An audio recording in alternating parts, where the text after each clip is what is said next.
How goes it?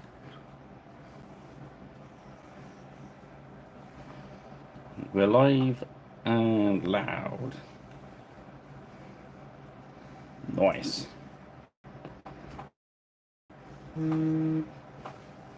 So did you miss me last week?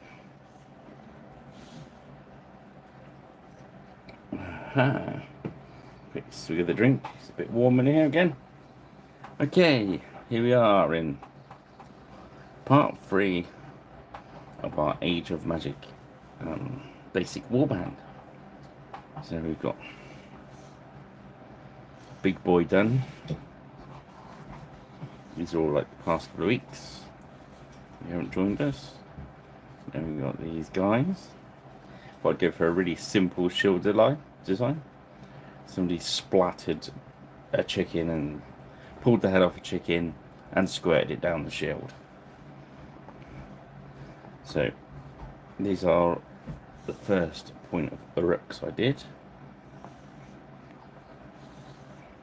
Hearthguard. So what we do tonight is a second point of uruks for the Hearthguard. And I'm going to do each. There's another one to do, but I'm going to do all three slightly different. So when you mix them all up, and hopefully we get a nice looking mixed orc warband. Can't remember what it's called in the Age of Magic off the top of my head. So we've gone for the sort of nuclear green ones there. So let's go for tonight. Let's start with, let's put these like a brown based one. So we're going to start with deep olive brown Tundra Torp. Cool. That's cooked, that paint. So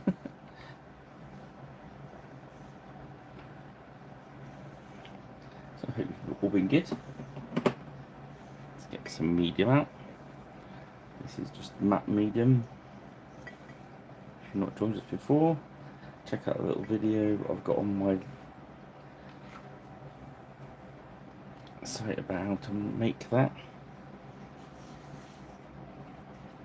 Just add a bit to my paint. I just refreshed the wet palette.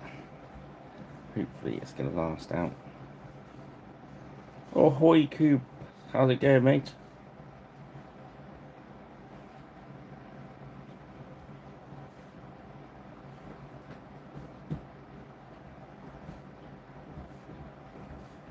So we're going to go for like a, this is going to give them like a green, a browny green, sort of messy skin tone.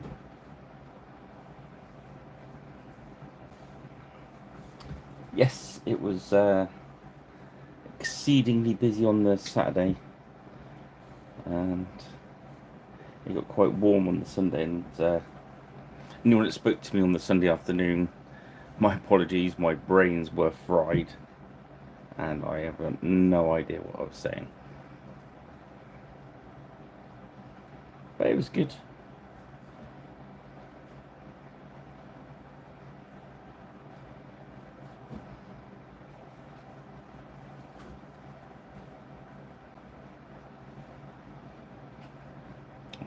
What was it picking up? No, okay. Unfortunately, still not sussed out how to do a fixed focus on my camera like my good old Sony one used to do.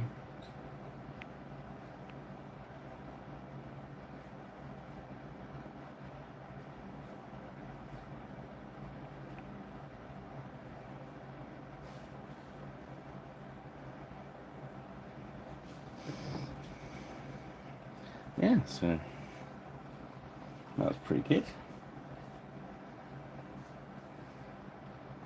So we've got a summer sale on my website at the moment, which is, if you don't know, it's piraterich.square.site.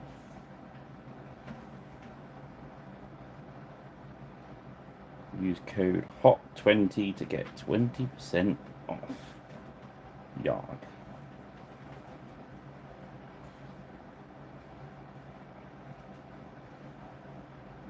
Make some more stuff. In a couple of weeks' time, we're doing the Evesham show as well, which is kind of cool. That's with the Beastie Boys.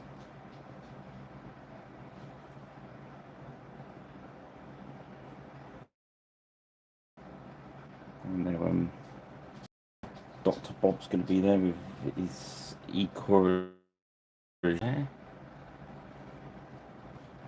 demo.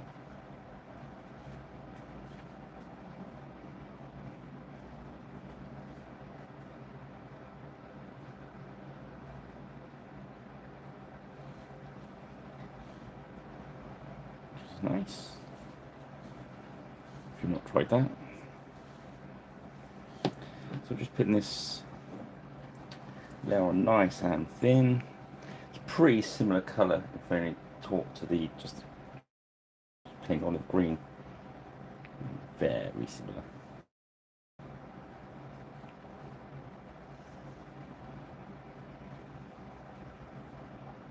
Might even be a glove, that one, but not too worried because it's going to be a shield stuck to it in a little while.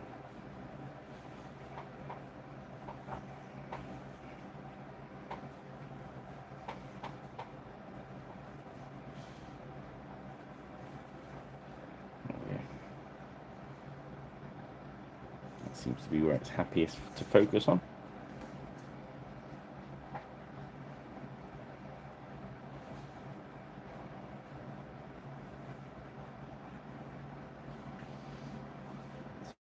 So yeah, next Friday, I think it's next Friday or the Friday after. Yeah, so it's next Friday. We got a video on. The week after I'll be in Evesham, I think.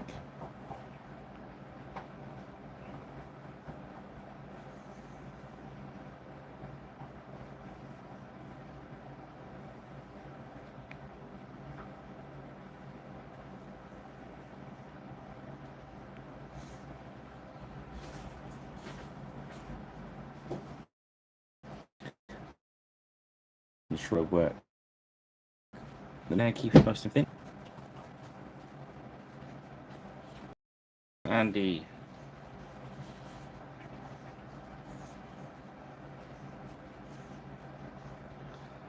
Ahoy means hello in Czech. Oh. Nice. Good work. Good factoid there, Andy. Evening Rich. I like that.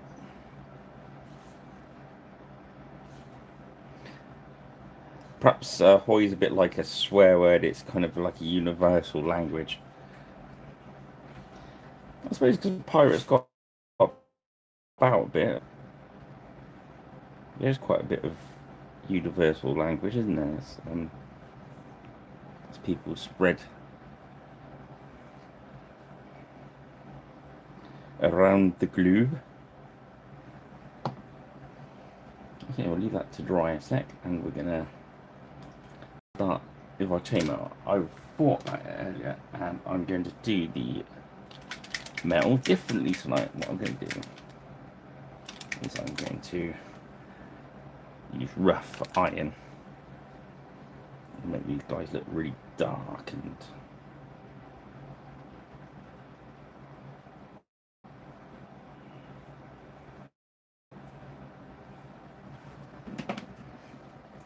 grab a crappy brush. Always use a crappy brush when you're doing metallics.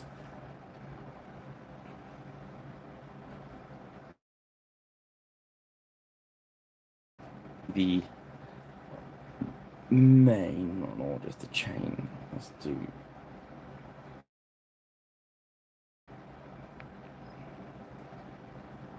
the chain first. See what that looks like.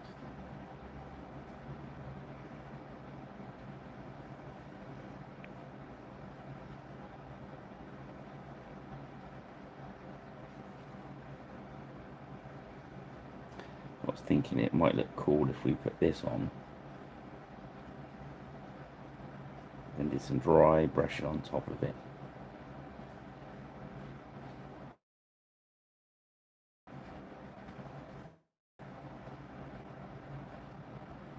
I mean, it might look pants, but who knows? But if it looks great, you can do it on yours, and you've kind of won, haven't you? It's a win.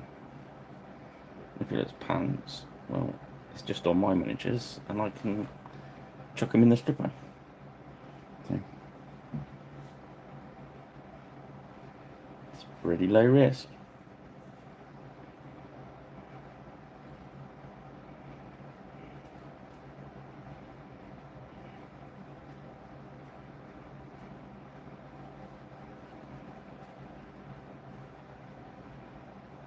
Right, okay.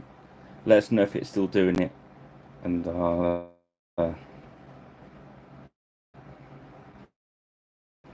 everyone else hearing it, okay? I was mumbling quite a bit because I think I'm right next to the microphone.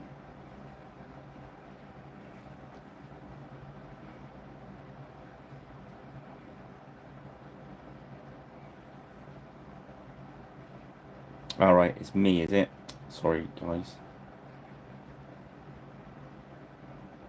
Is it quiet or just cutting out? I'll talk a bit louder for a minute, see if that... Does that help?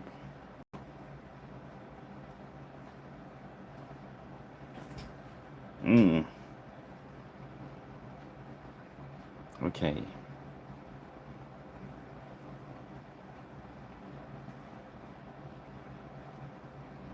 Oh dear, it's not good. Not good at all.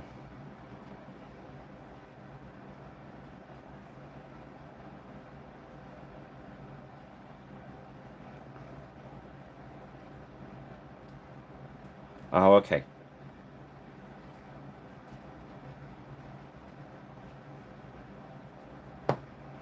I think we do the chainmail with this kind of rough iron. I'll just bang on. Hopefully, it's a YouTubey problem that they'll sort out as we go along.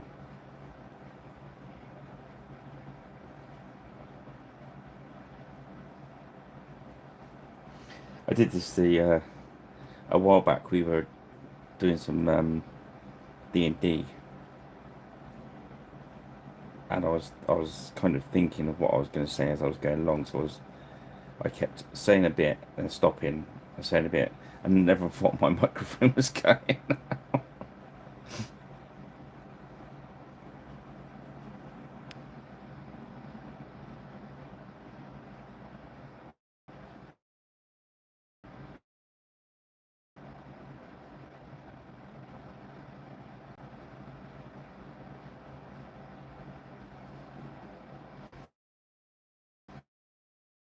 Yeah.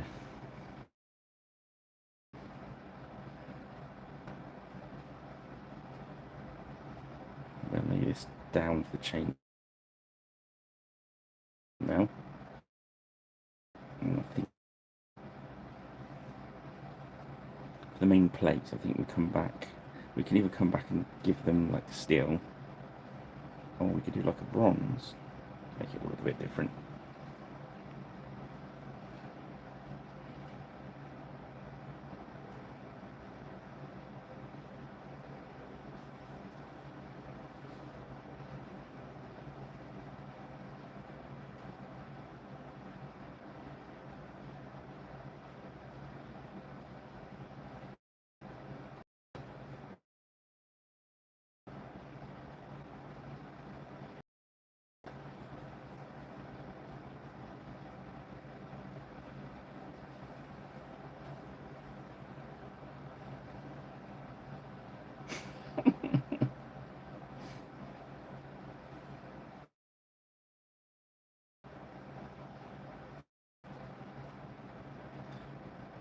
Oh dear.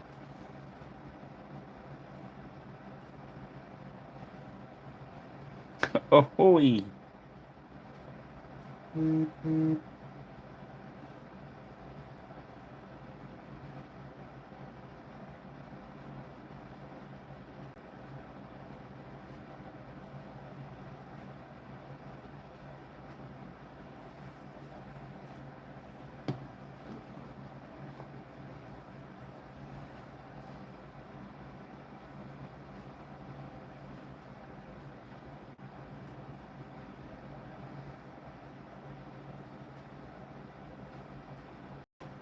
That was alright.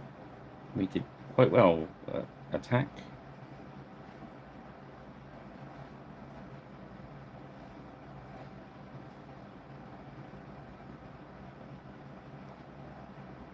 And then next stop, Evesham.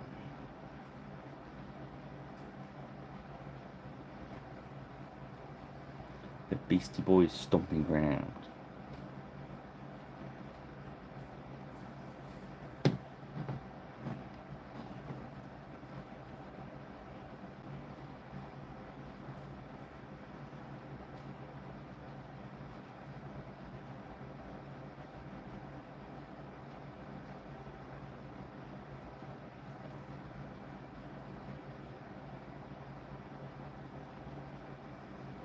I was adding a brush of medium each time we go into this, just to keep it flowing.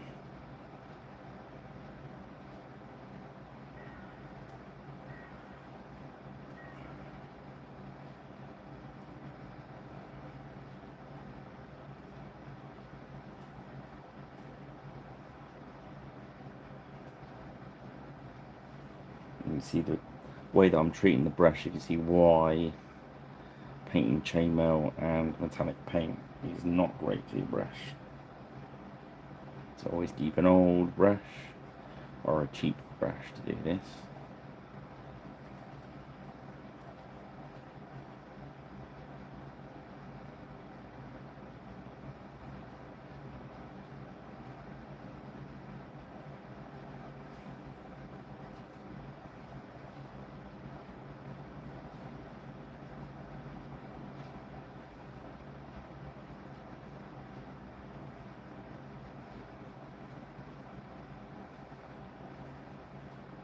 Yeah, as always, I've done the undercoats with a Vallejo airbrush, black with the Vallejo grey over the top.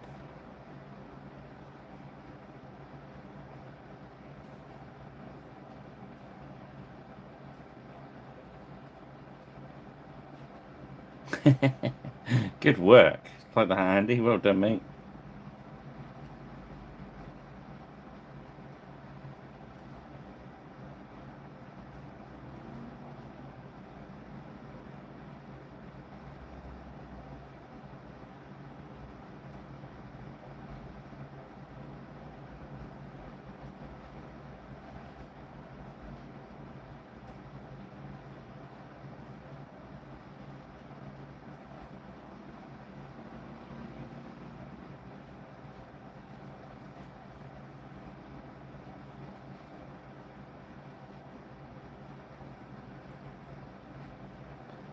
Yeah.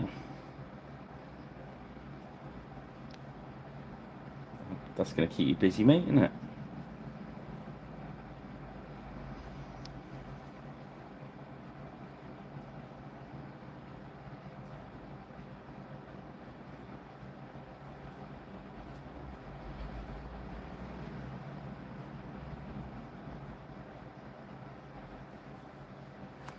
Right, so that's the base of that on. I think the rest of the metal, I'm going to go for the gun metal to give it a bit of a... I was going to put the bronzy colour on, but I think I need a bit of contrast. So we go with some gunmetal.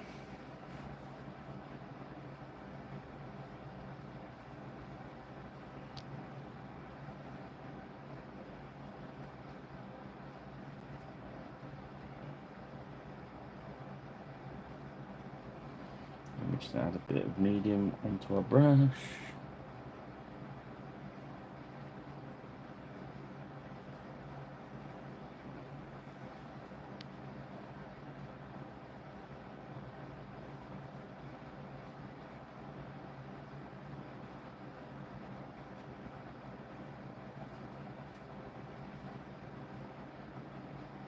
I think we'll just make these guys look a bit different, you know what I mean? Missed the chainmail kind of from the cutaway portions at the side. Does it mean they've all got that? No. He has. So up under these bare armpits, like the main arm is kind of split. Like a tabard, like.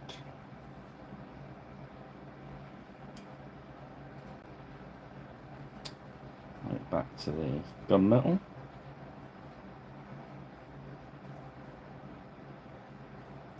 Now that looked like a groove then, but it's not. It's actually, I've mistaken his knee. So if I put a bit of green in there.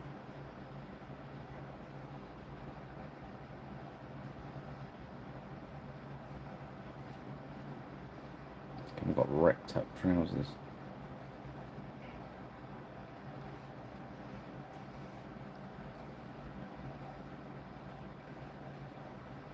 Yeah, so I haven't got any big goblins out and about, but yeah, so you got the uruks, and then you got the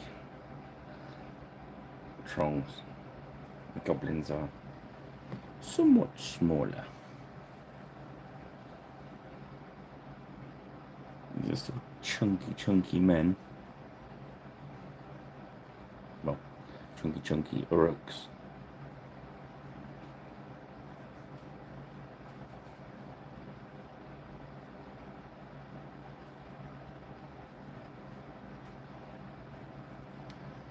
I just wanted to, I've got lots of them to paint, and obviously they're not massively different because they're all wearing the same sort of armor.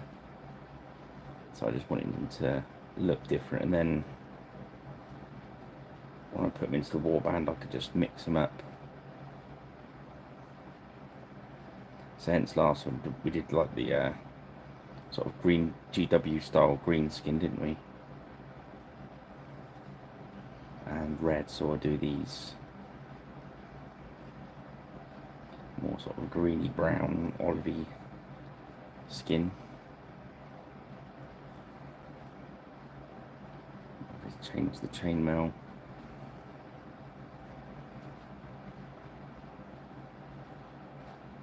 Evening Thai Suki flavour. Now these are ragnarok sculpts from Gripping Beast. And you can use them for Frostgrave, you know, but these are going to be for Saga Age of Magic.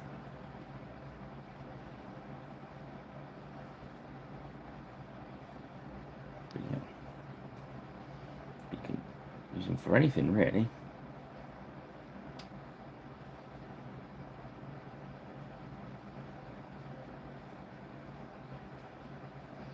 Frostgrave does lend itself to, and Saga does, especially the Age of Magic one. You pretty much use whatever you want for whatever you want.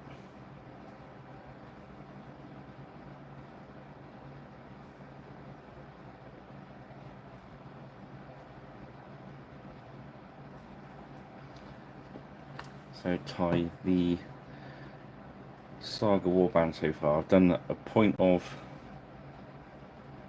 the other week.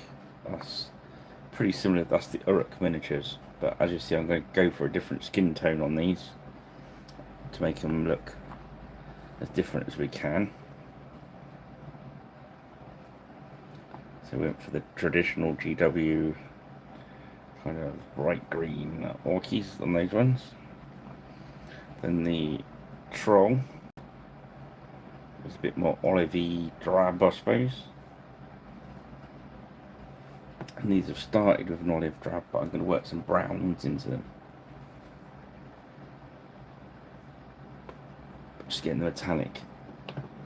If you weren't here earlier, they're undercoated with Vallejo airbrush black with a zenithal grey over the top.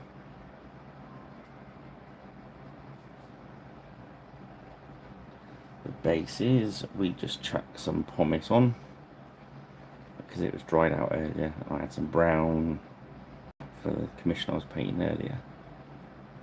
I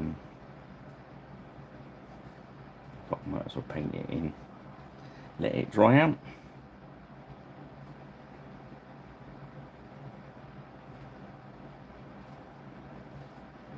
So I think you're up to speed.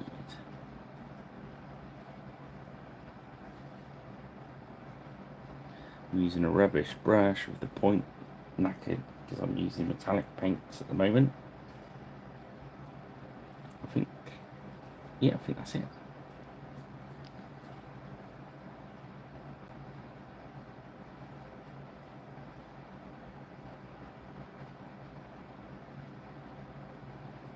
So I say next week we'll probably do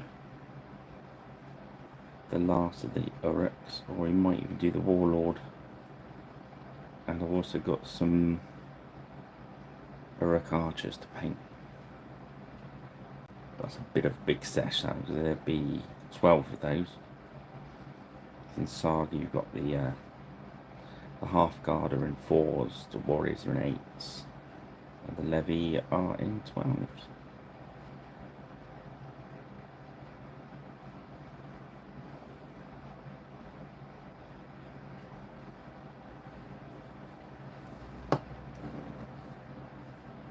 That's the tip of his spear.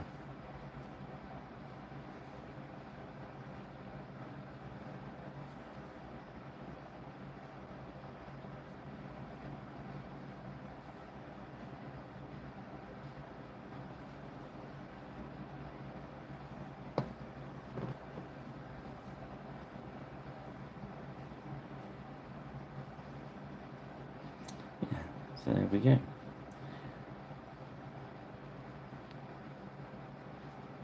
To be honest, these are pretty straightforward miniatures. Let's give him steel toe caps. And we'll do a bit of leather on his shoe.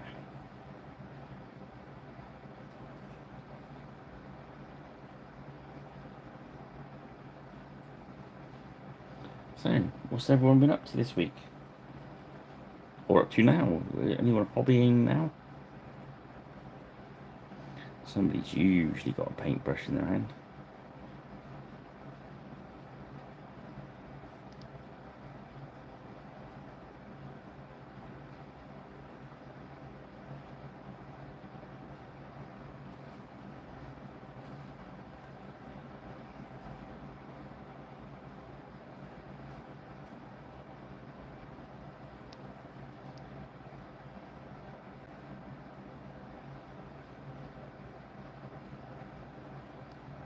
Right.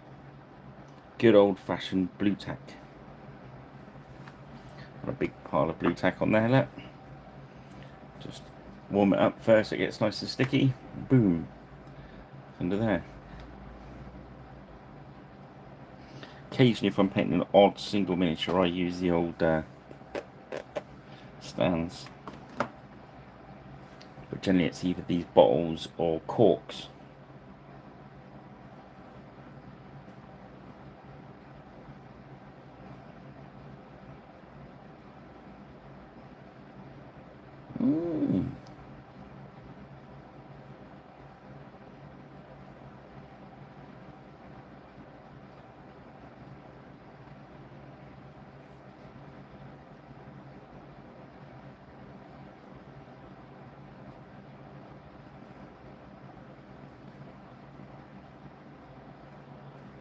So they're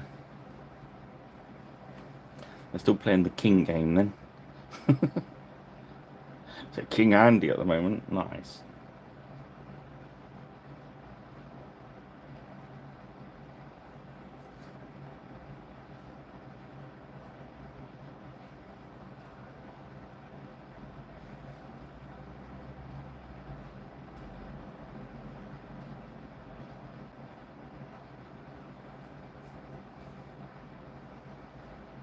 We'll just keep that medium going in, especially the warm weather.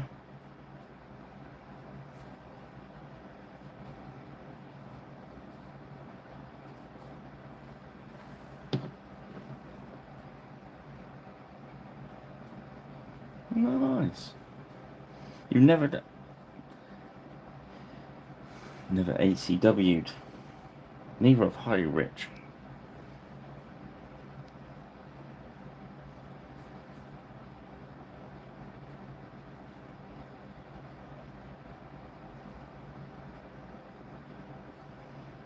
I think we're going to put some, again, on his legs there. He's got like a rip in his knee, so just throw some green in there.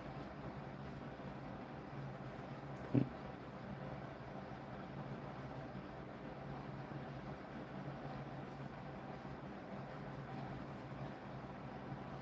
Yeah, devices, there was a lot of English Civil War stuff.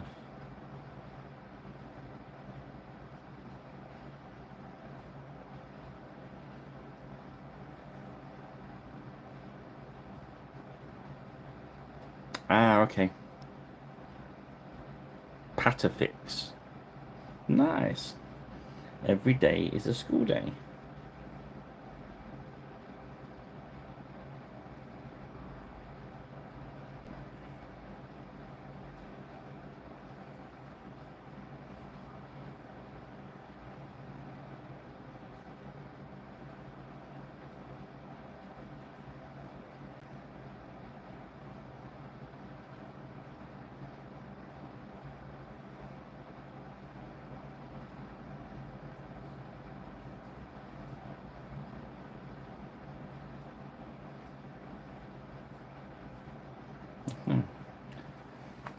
I've got that. Oh, here's some shields, shits, or shields, as they're known.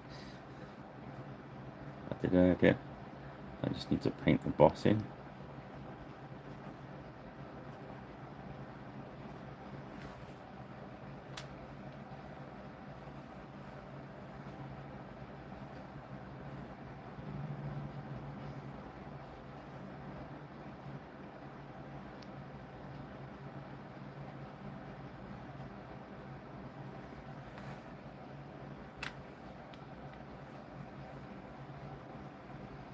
We used to call Kidderminster Kipper Monster. Let's get some deliveries there. The old Kipper Monster.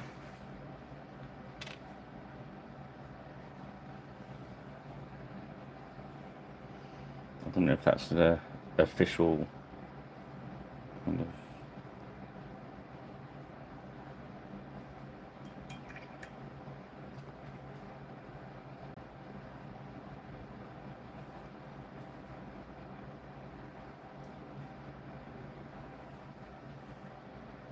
Right. Birdies. Wow. Yeah, they were the big thing, buddies, weren't they? I can remember my mum having buddies. I did try some tape the other day, some like padded, like gel tape, like double-sided stuff. But after getting the spray on it, yeah, I took the blue tack off, but after getting the spray on it, you can see where their feet have been. It said it's reusable, but once you've sprayed it, it ain't. I didn't think it would. I wondered if it just pick off, but it don't. So that'd be back to blue tack. You can get white tack as well, can't you? But yeah, you see this is that stuff. Now I've got it stuck to my fingers. Excuse me everyone, why? Yeah, see that it goes. Perhaps you can peel it off and... Excuse me why I get sidetracked for a moment.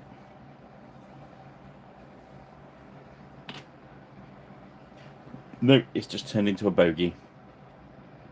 And remember what they said, don't go to sea on a bogey. Right. Yeah, see if anyone gets that quote. Doubt it. Alright. So let's do the next layer of skin. So we'll go up the... That was the first one, Tonda Torp. Deep olive brown. So the next one in the triad is Prairie Ochre.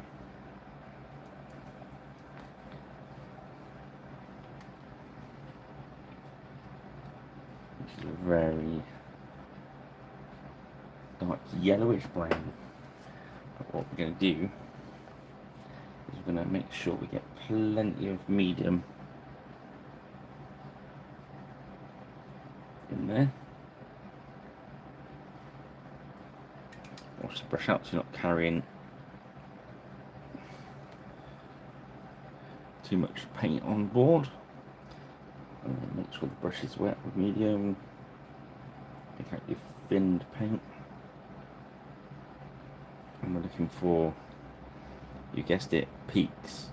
Staying on the peaks, not letting the paint drop into the valleys.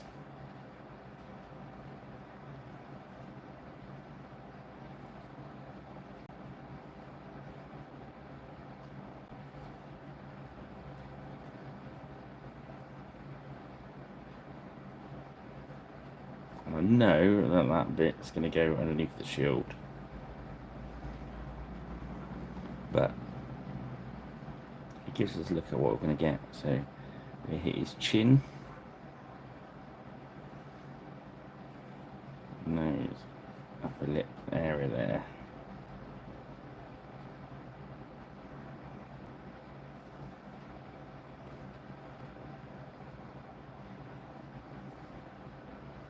And the top of his hand.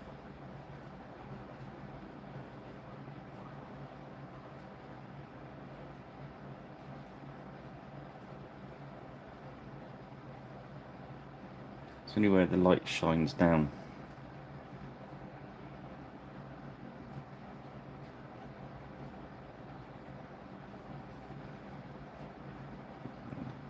I'm paranoid now, checking rips in his trousers. So a bit of medium. I'm going to go back to our paint. Top of his hand there. We're thinning it out with the medium, so we get a better blend, and that greeny colour will show through the yellow.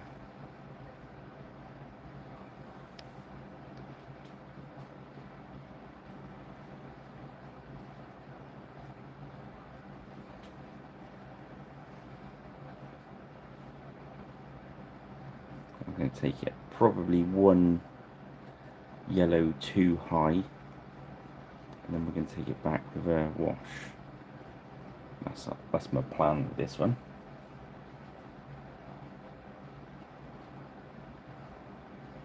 I just want these skin tones to look different. Think about the Lord of the Rings movie when they go to the sorry if you're not a fan of the movies, but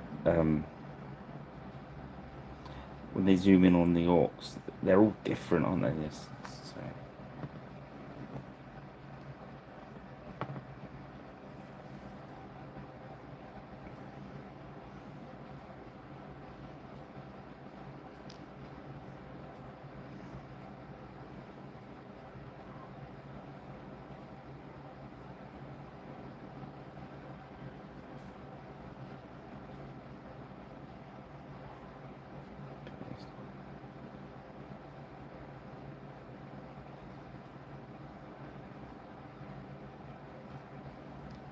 Around it there. So it's not a lot of flesh tone to play with, so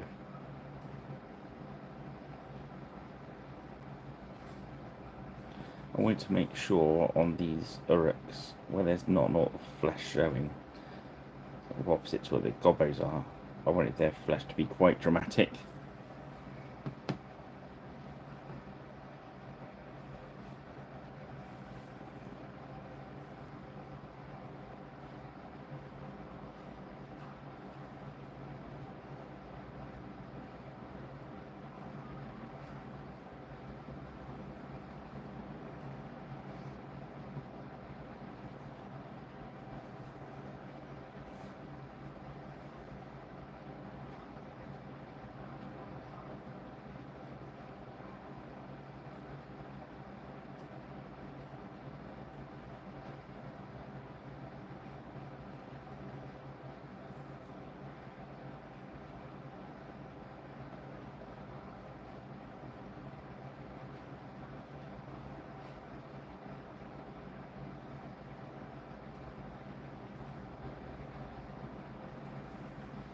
Okay.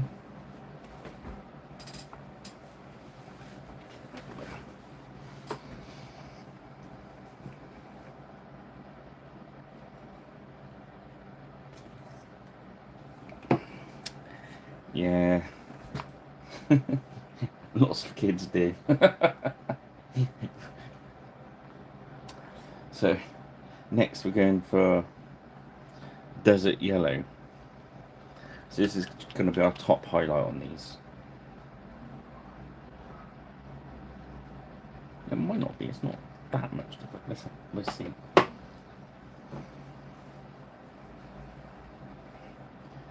So again, add into 3 brushfuls of medium. Just let the paint thin out in that.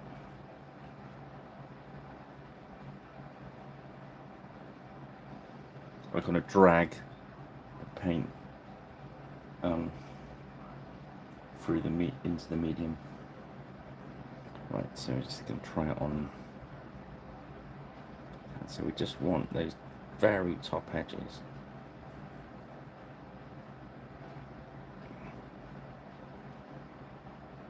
Highest of those peaks. I'm just dabbing it a little bit on.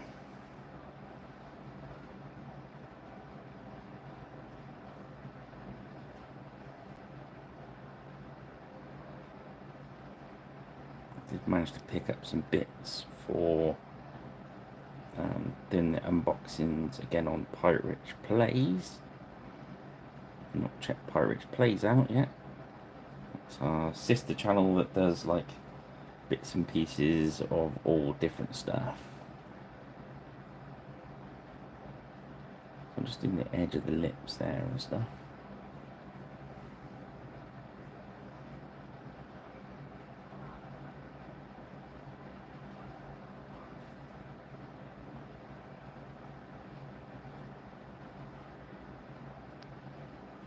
This is a pure painting channel. The other one's like unboxings. It's going to be, when I get around to it, it's going to be back reps and whatever. Then maybe some painting of GWs and that sort of stuff.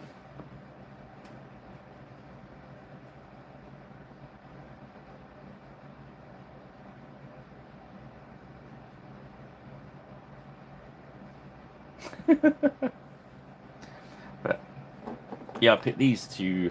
I've used down and dirty rust effects before. I've been trying to get these guys for a while. Dirty down, snot and gore. So I'll be doing a video on using those soon. So yes, I've been playing with those thick.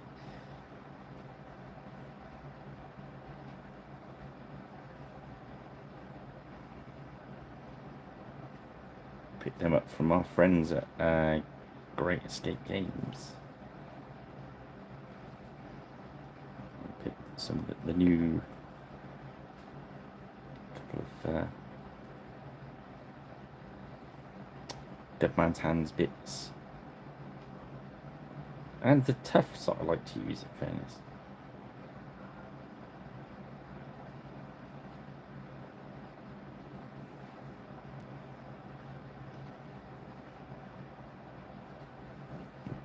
Oh, pardon me. Yeah, so we're just cutting across any where we want a little dot of highlight. So as you see, it's a lot brighter.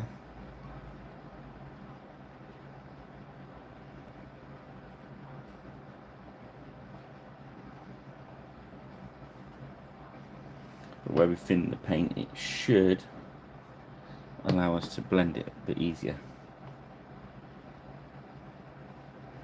That's the thing when you're doing your layering, is keep your paint nice and thin, as Duncan would say.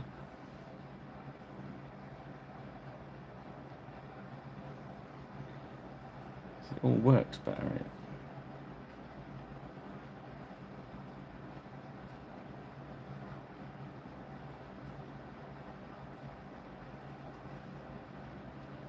Just running it across his knuckles.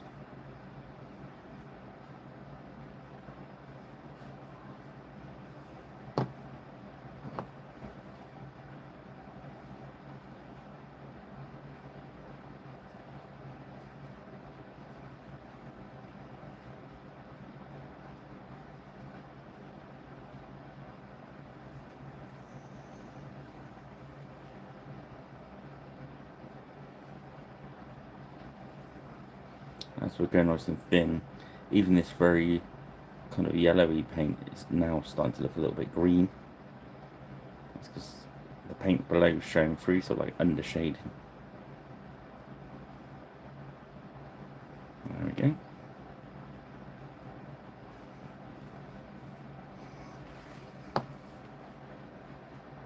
Yeah, I like that tone.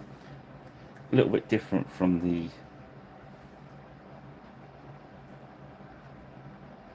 I think it's just a little bit different. Probably doesn't show up on the vid cam.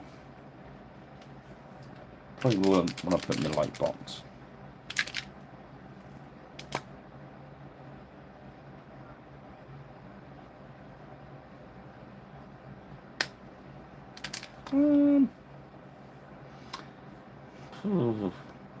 I did years ago. I just tend to grab them and go now, Andy. You know.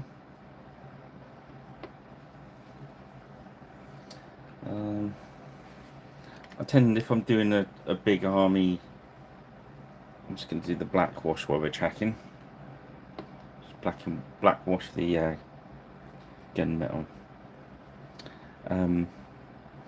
Yeah, so if I'm painting an army, I'll probably do the commander last.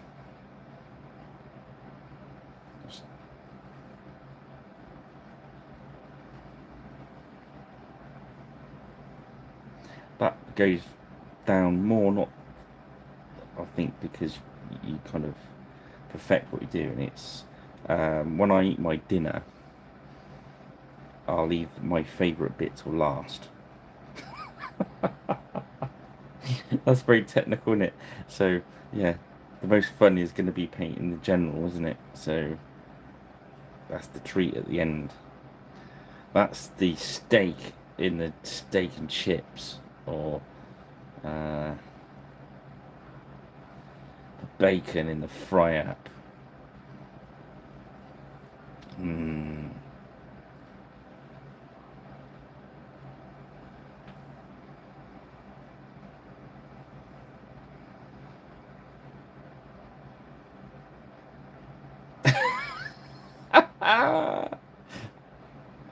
Good work, Cuba. The owl man.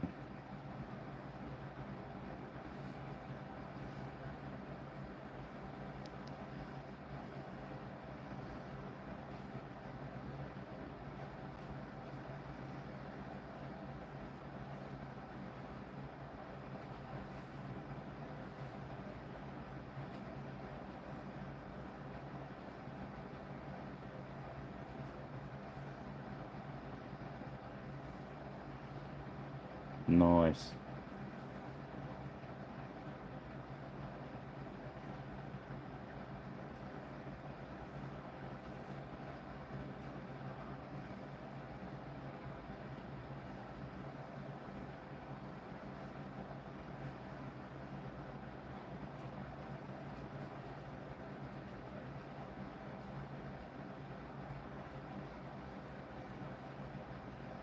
There we go. So just this is the black wash that I make out of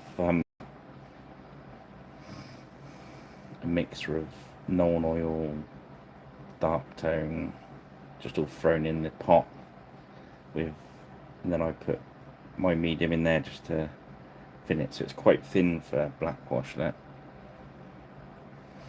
I find the Army Painter dark tone, which is the black one, is very, very strong out of the pot. So if you want a particularly strong knit, you can just grab that. Or the Nong can be quite strong out of the pot. But this is, because I add my own medium to it, it's as thin as I want it.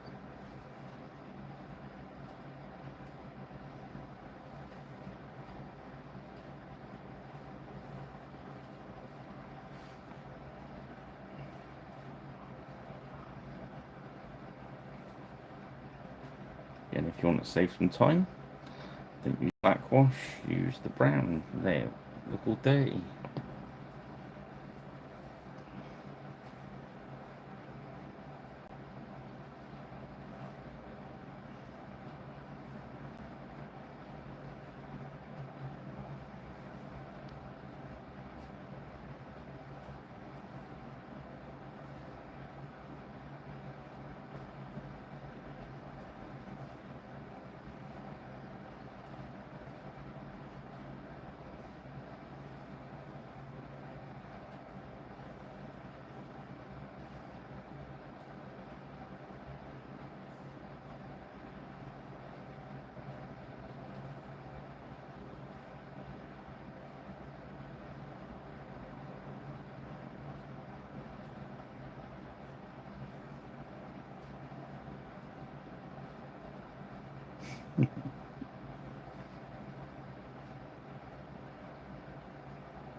Well, there we go. Didn't want to focus again for a minute or two, did it?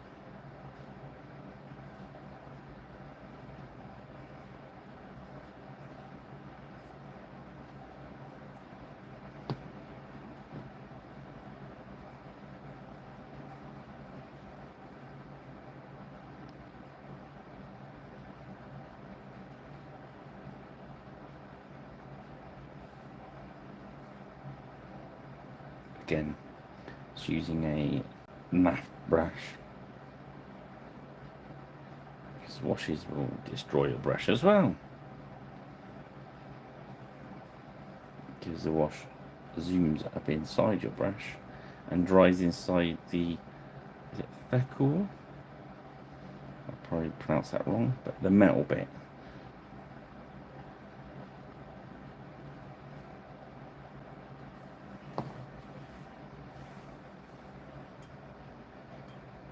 So I always keep a couple, as you can see, naft off brushes there.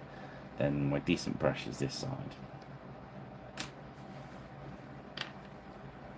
Which doesn't stay decent for very long. Right, I was going to look for a nice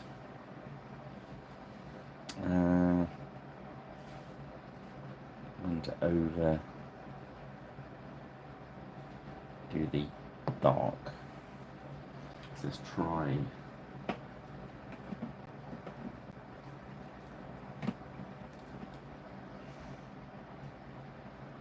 maybe a bronze. First of all, let's have a look what it's like for a wash over it, shall we? Let's try a bit of black wash on it first. So I've used this iron before on like big 40k ships and stuff, like orcs, engines and stuff like that.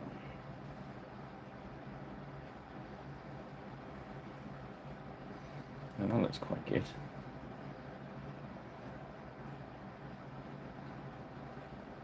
I want to take the shine off of it.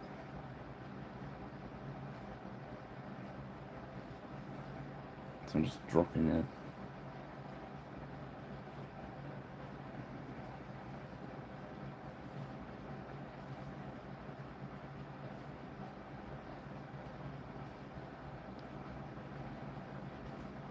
Want it a little bit darker, you know.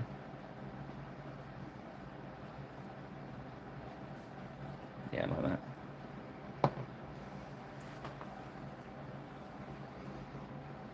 So you see his chainmail at the moment. We're just going to drop.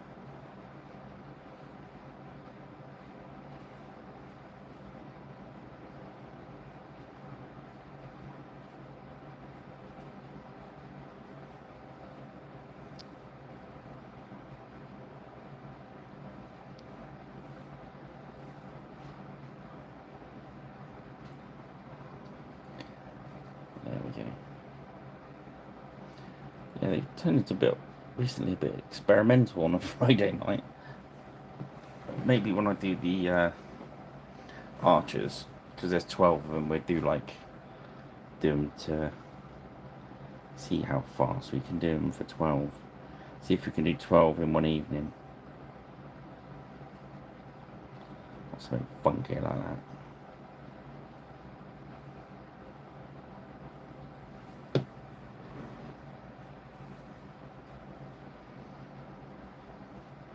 I mean, that's why this channel was set up, to help you guys get minis painted. So you can get in there gaming, you know?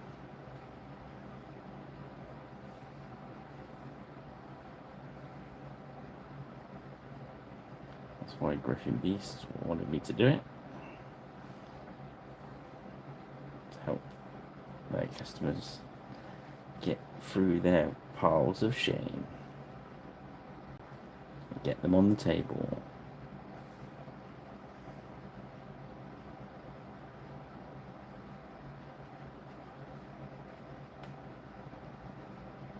It's very true. I was just going to say that it's worth putting the extra bit of work on them, because they are the warlord's buddies.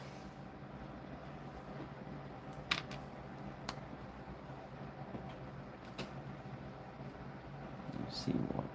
Alright, so spears I did with our secret weapon. That's good. I think I'll do their leather with the secret weapon as well. Our secret weapon, Vallejo Model Air Burnt Umber, Sombra Tostada. Just the Model Air one. You have to put up with their new rubbish pots. Their pots used to be really good, but the new ones are rubbish.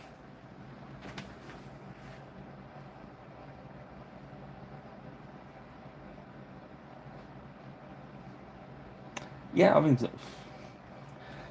is that the Fanatics, isn't it? The new army paint ones. As you can see in the background, I ditched all my ones. I like the consistency, as I say, but we won't go down that chat again. But yeah. Make sure you give them a good shake. That's all I've got to say on the matter. Now let's do the other browns. Let's do the woods in this. I'm gonna do the leather.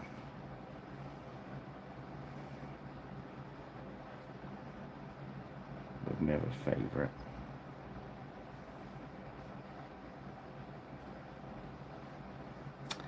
Yeah, I mean, I used to have all different brands in, but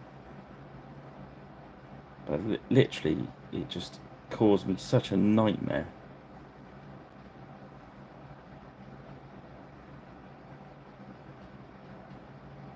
No, I'm going to do the leather that colour as well. It's only a little belt. And it's going to give them different coloured leather to the first ones. Yeah, basically. Yeah. Oh, what was it? Sombra tostado. Or it sounds like an assassin. I am Sombra tostado. You killed my parents and my cousin and my dog. I have come for revenge.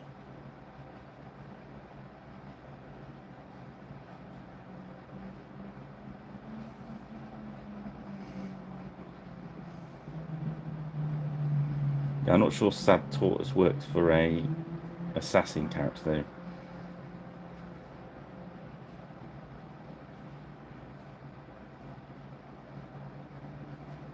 Ah, the Sad Tortoise, you have found us.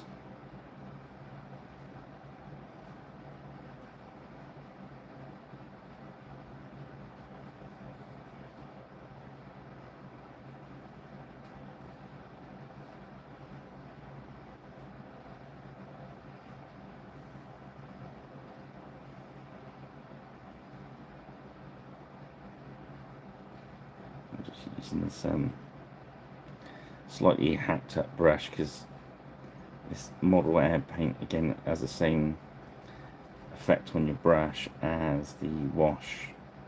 It will zoom up in the inside.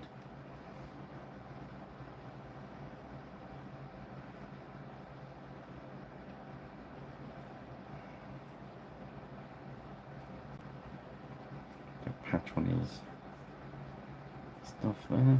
He's got a rip.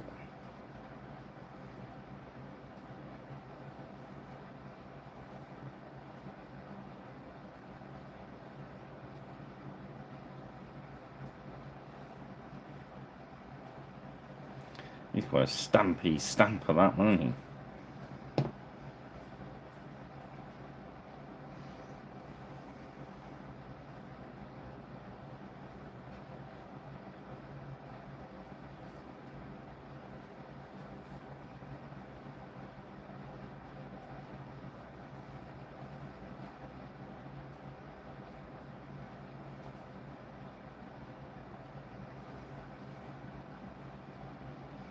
I've noticed the new Vallejo air paint is just a little bit thicker. So I do add a little tiny bit of medium.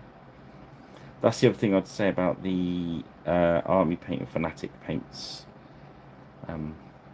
Andy, is I don't know if that set comes with any medium. It might do. They put them in some of the kits. If not, get yourself some medium as well, because you want to thin. The Fanatic paints are quite thick. They've got lovely coverage, but they cover even better when you put some medium in them.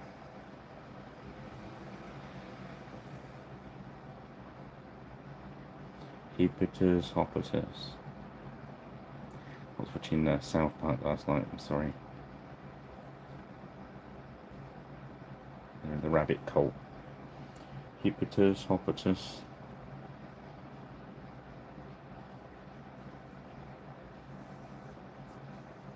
Hello, Sion. So yeah, we're just getting these leather straps for this.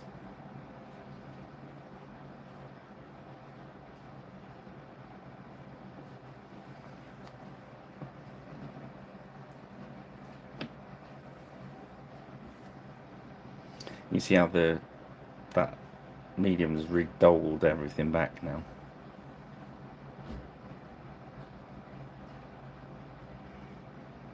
I mean, we've done it with the lacquer anyway, but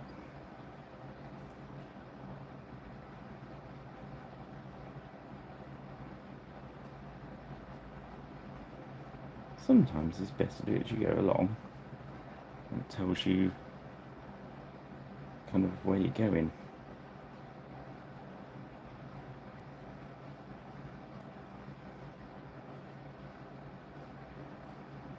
I'm doing all these browns the same to make them look a bit drabby and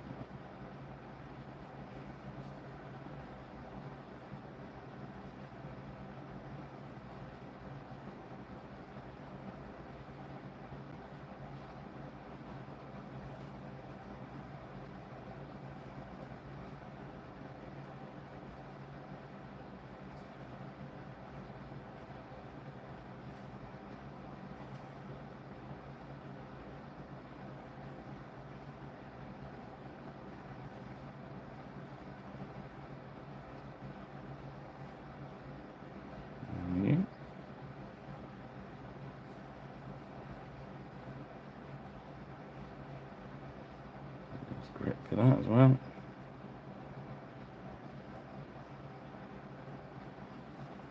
You can have this for his hair. Well, it's actually a neck protector.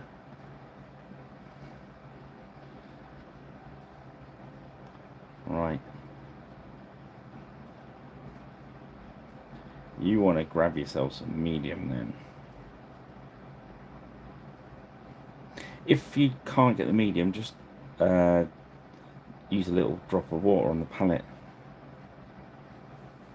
It still works, it's just not quite as good. But certainly.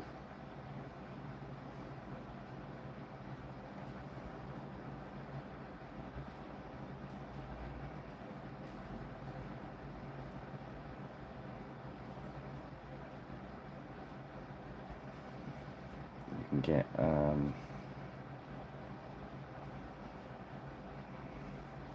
where is it? The wash medium. The wash medium is pretty much similar to the one I make. There's another one, there's a speed paint medium, which is a little bit thinner. But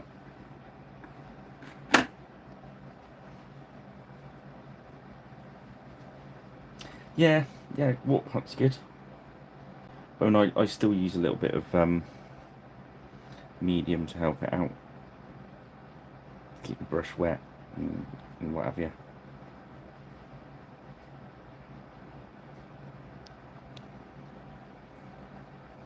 Where I mix my own, it's very cheap, so yeah. If I was to buy, I don't know, Lamy medium from GW, which is pretty similar stuff, I certainly wouldn't use it with the abandon that I do.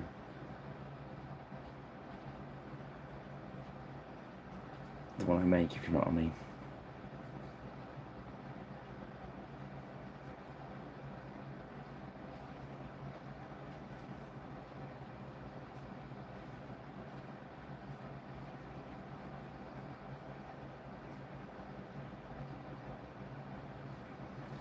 I could live without my wet palette as long as I've got my wet, the matte medium.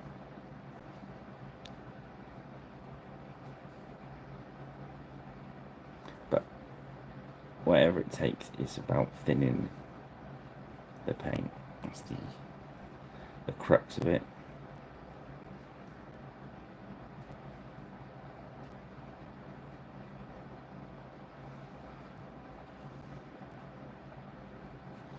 I think sometimes now the especially like this, the frost grey ones, the plastic style ones are, they're almost designed to be painted very thin, speed paints.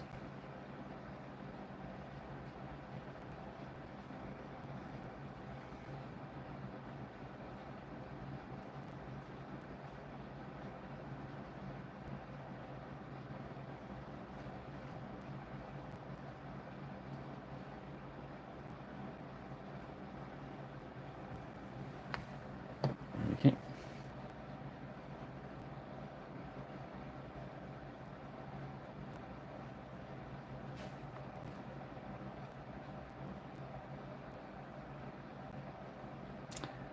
Pretty much the same, just the thickness of it's going to be different, and you can always put some drop of water in it.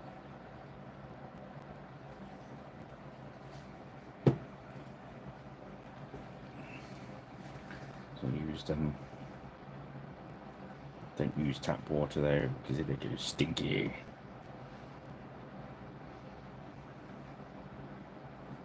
Okay, so as you can see, we're getting quite a way in now. So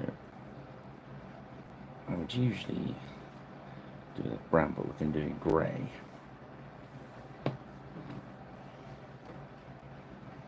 Going for deep grey.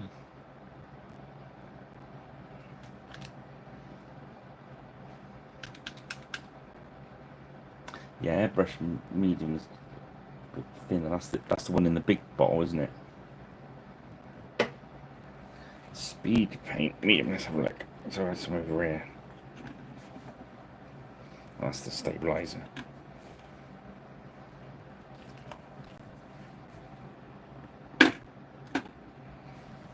Yeah, the war paint's medium is quite thick.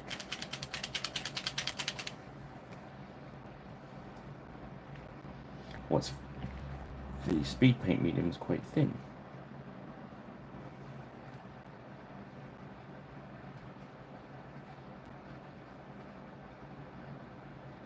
Right, okay.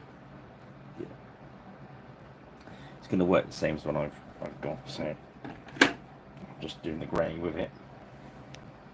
I've just thinned this grey out with it, so let's see how it goes. Oh yeah.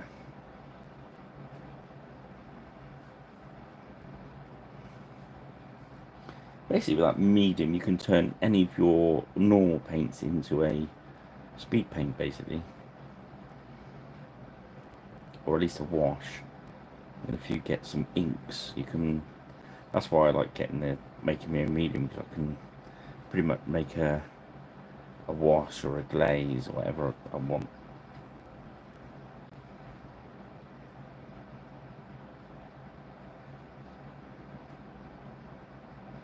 That's quite good actually. Their airbrush medium's actually really nice.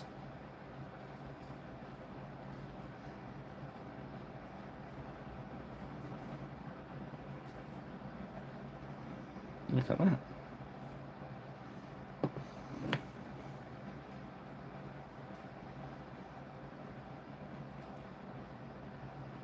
Let's remove these trousers grey.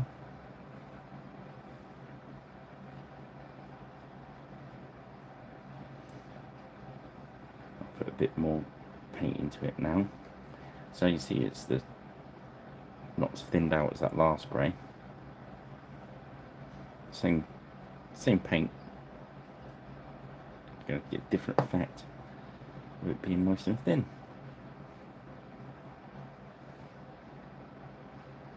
I'll let it be nice and thick for the coverage, but it's still got the same medium in it, so it's still flowing nice.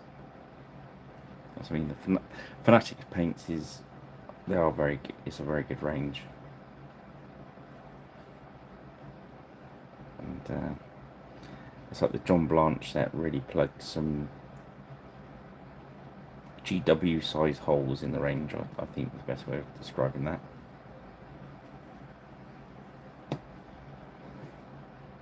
So I'm going to leave. Well, let's give him a grey repair patch.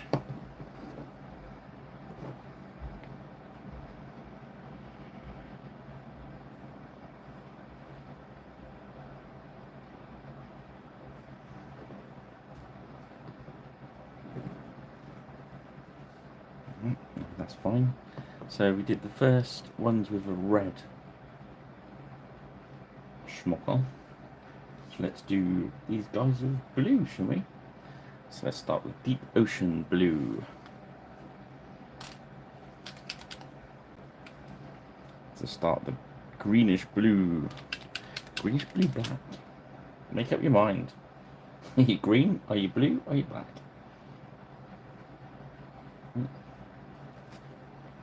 Emergency pin on standby.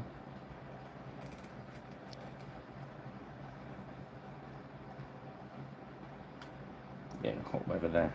A little bit of sills.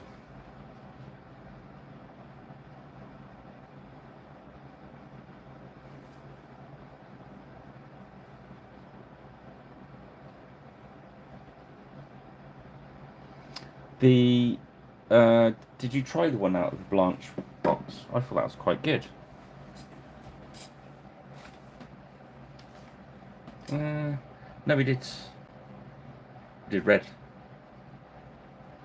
That was the blue archers or something, wasn't it? I'm trying to find that yellow for you.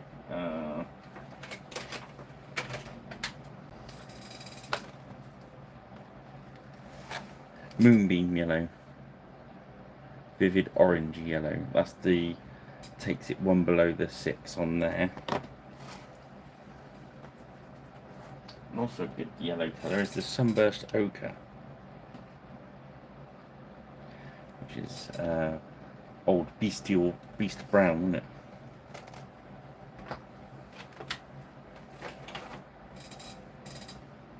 See, Annie Blue was the time before that, I think, was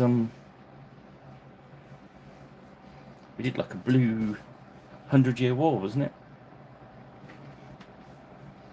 I'll do a different colour if you like.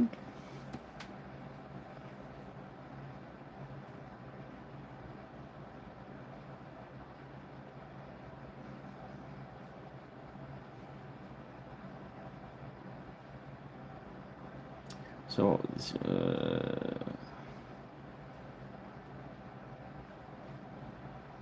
oh, I get you. Yeah, you're right. He's got blue. I can't do green.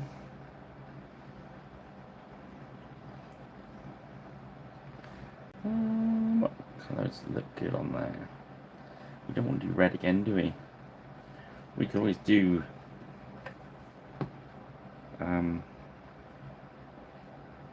teal, whatever it is.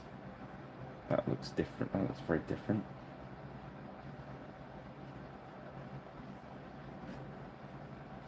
There's more of a turquoisey colour. That's a bit.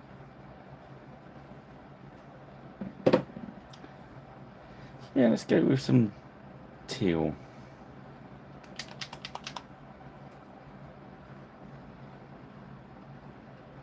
So we've still got that bluey greeny feel, but it's teal.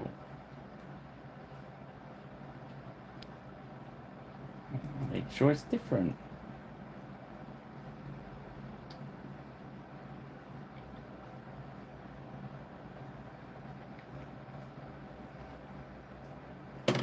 Scarab green. Yeah, the blue greens are good and the teals are good. They work really well.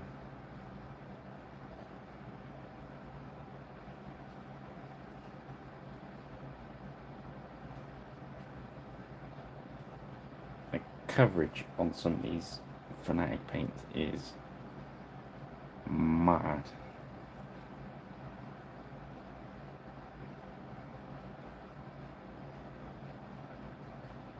So thin that paint and it's just covers better.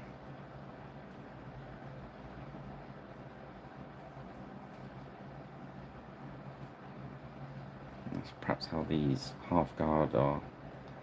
So we can always mix them up, or it's up to you. You can use it to keep them separated. Entirely up to you. I think in the saga is you can mix the troops or keep them separate. It doesn't really.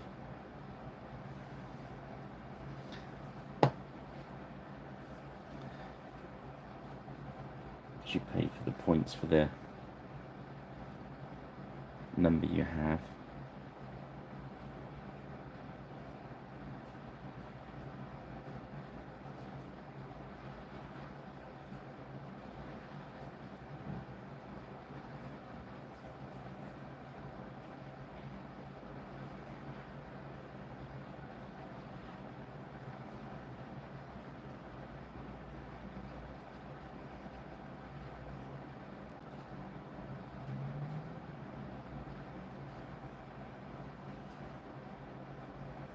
Again, because we've done a Xenophil undercoat,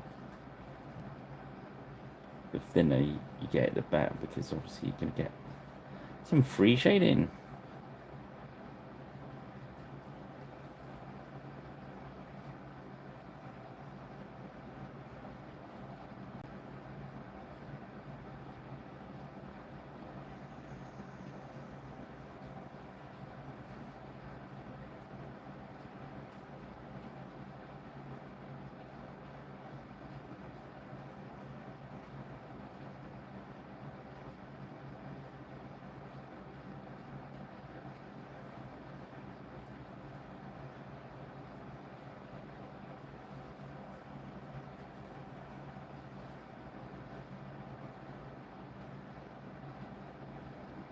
Yeah, so tomorrow, hopefully on the my website, I'll be able to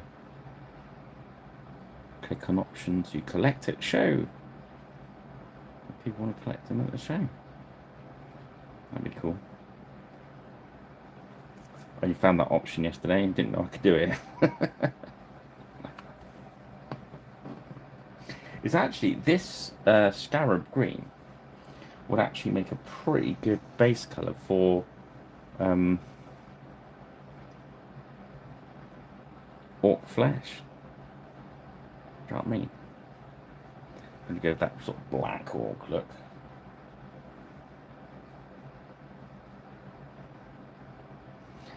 So the next one we'll do is the last point of Hearthguards. I think we'll go full brown skin on those.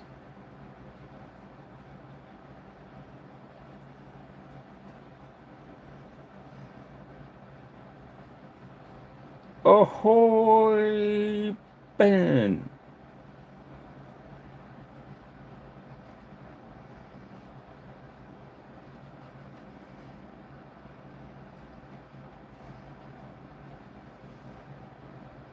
Ben's here, how's heck? There you go, Ben. Do do do do do. It's gonna make the focus go funny now.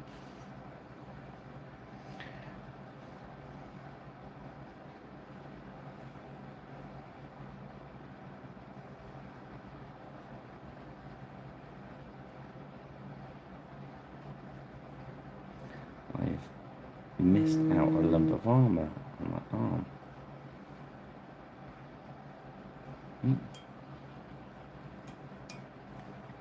Somebody's messaging me whilst I'm busy, so they can just wait. Let's just wonder why I missed that.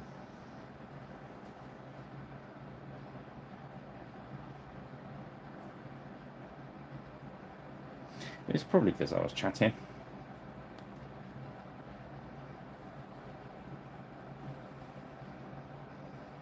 Nice.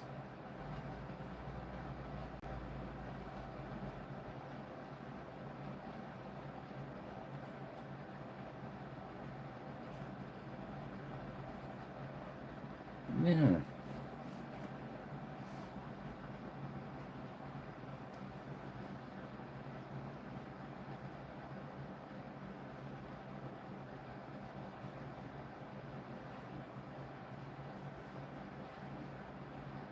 Hopefully, puff.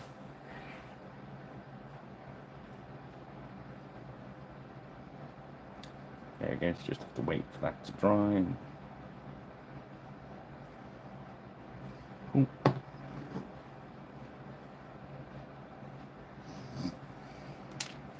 You could have a giant snake then. You get some lizards or snake men. That'd be cool.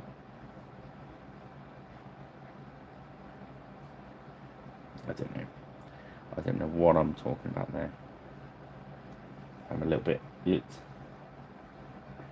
My wifey and son's into Harry Potter. I remember taking him to see the first film, and I was the only one that didn't know what was going to happen.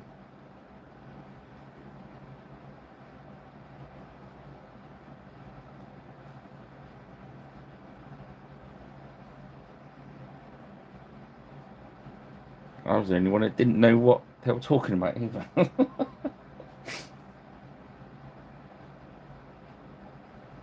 They seem to assume a lot of the film, you know, they seem to assume you'd read the book.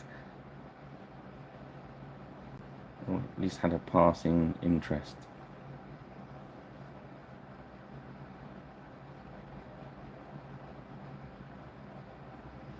I thought it was very good for the what it did, what it achieved.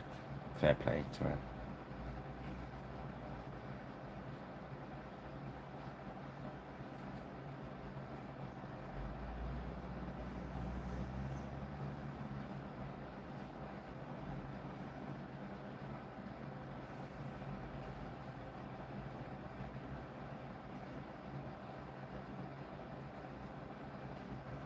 Hmm. Nice. I think, is it War Games Atlantic do a snake men? They do weird lizards as well. A little more sort of lizardy than sort of raptory lizards.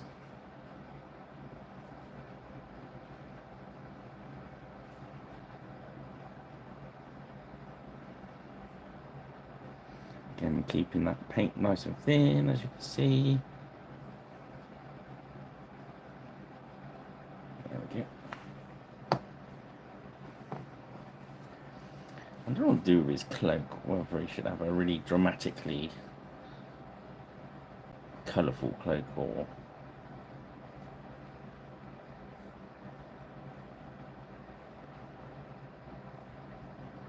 I shall think on the cloak once we do the next layer of green. Temple Gate Teal. Again, this triad gets bright very quick, so we might have to take it back at the end with some wash. Maybe, maybe not. So we're going to add some of our medium.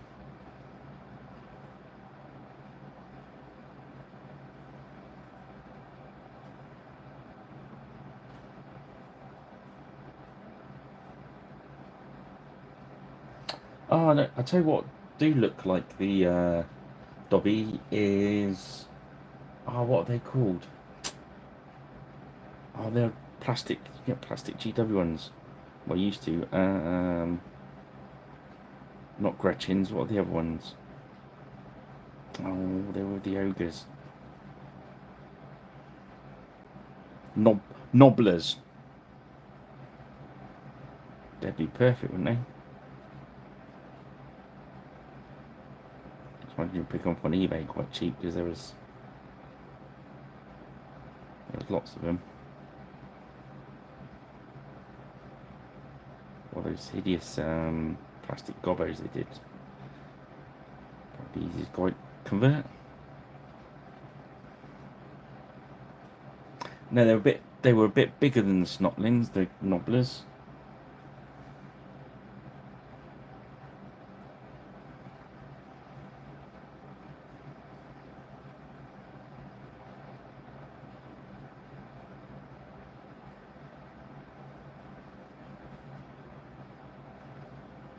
Again, we're just painting on the high ridge and leaving the valleys.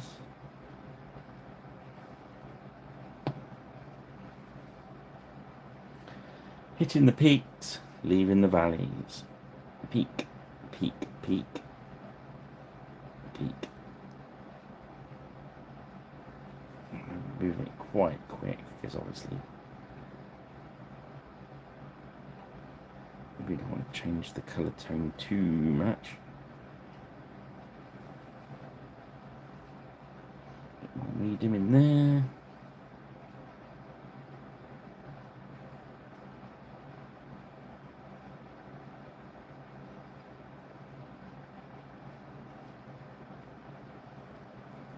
I think they were part of the ogres or something.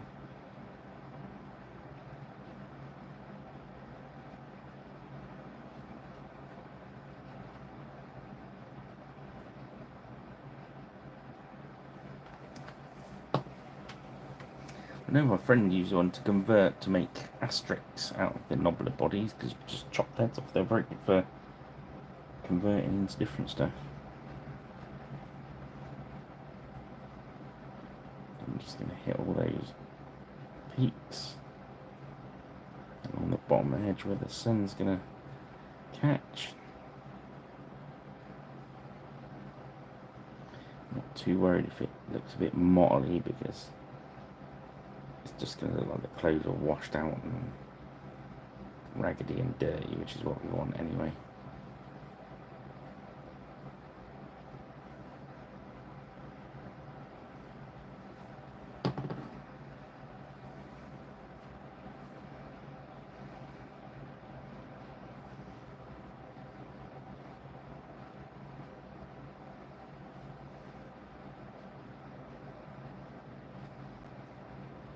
Or if you want to go, you go there and do the use the Snotlin Blood Bowl team. They're easy to convert, aren't they? To anything. It depends on. Can be kind of expensive.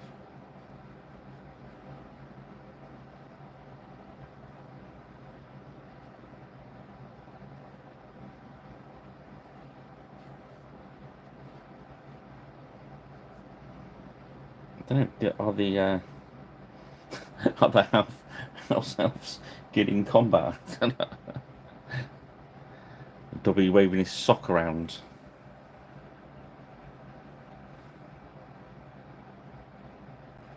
Don't know. Just asking. I don't know. Right, so let's take the highlight was Hearthguard. You have to be very sparing with this because this is a lot brighter. Oh, it's not. I keep saying that, and it probably be okay. I'm going to loosen it up with some medium. I'm just going to dot around on whatever we've already highlighted. I'm just going to go down the middle of.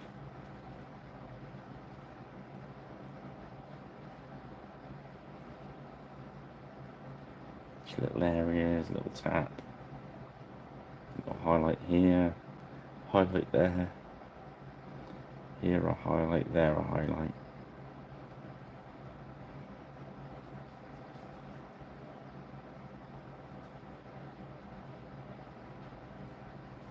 There we go. Bit more medium, keep everything flowing.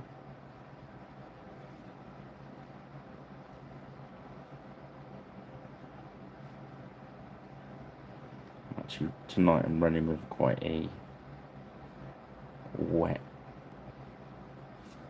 full brush if you look at it. I'm just making sure I'm not touching down too hard.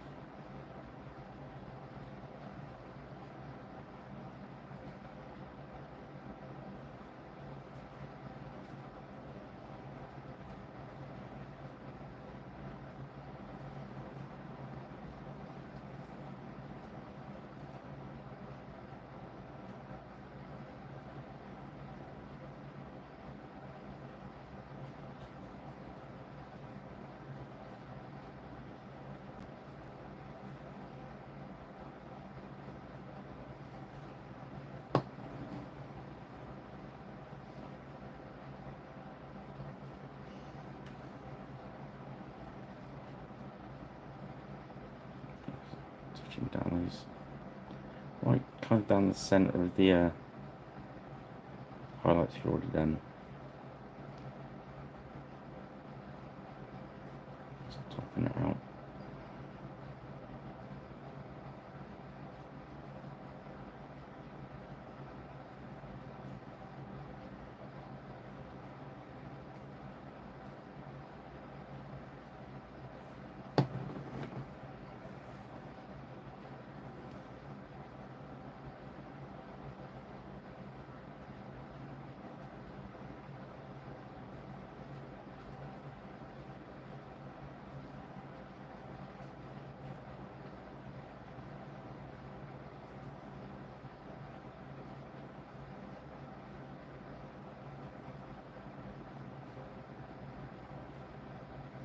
Nice.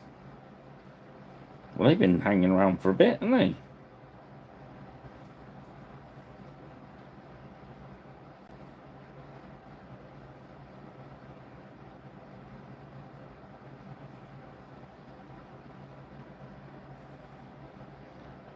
Some of the miniatures I found last week, wow, for sorting out the for sale box for the convention. I found some 1973 and 1975 round par for imports. Found this guy as well the other day. He's a really old Citadel Minotaur with a funny ear.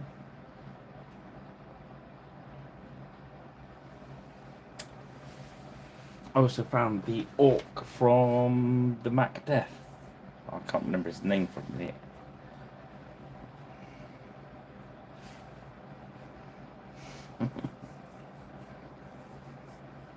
Yeah, the hooded house elves.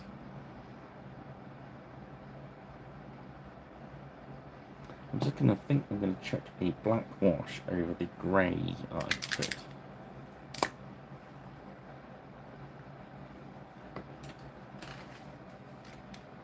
I've got to get it back out to that bit of armour anyway.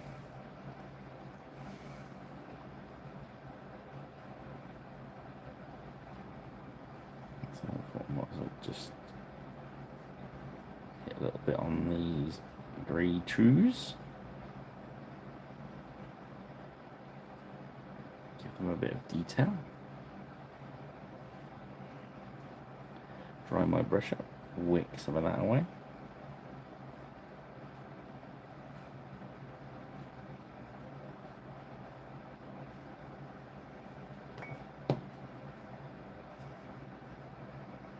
And we're going to do a quick pass over his furry bit. That's where you use just a slightly lighter grey. So we just drop this wash into it. It's pretty much going to be a down and dirty way to do the fur.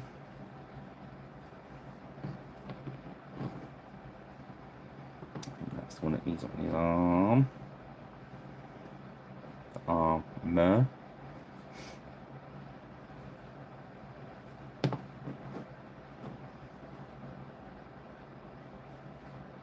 I think that's it. Nice.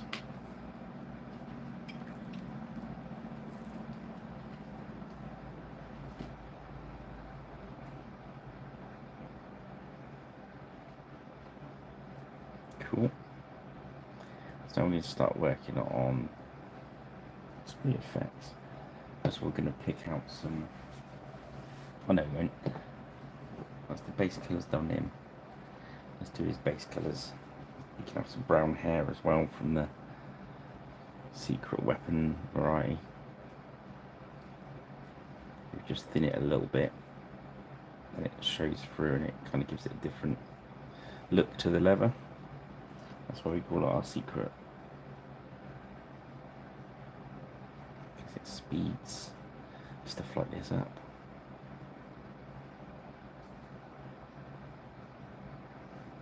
There we go.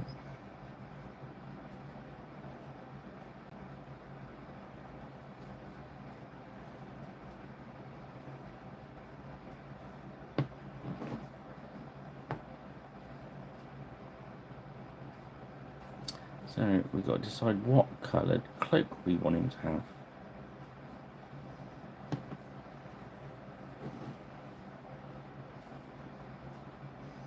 Let's just colour the handling as well. So we've got a little bit of metal there to break it up. I think he can have brown hair as well.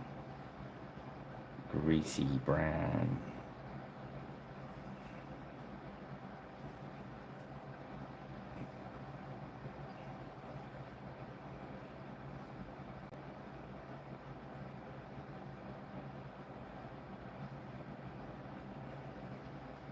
So by thinning that out, the grey will kind of show through.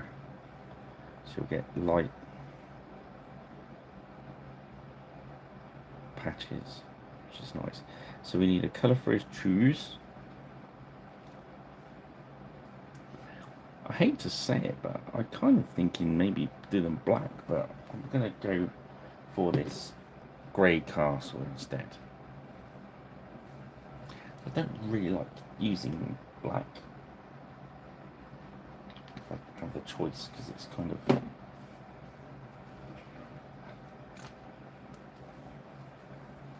not cheating, but not a lot you can do to play around with it. So this grey castle is kind of like a little bit like field grey, I suppose.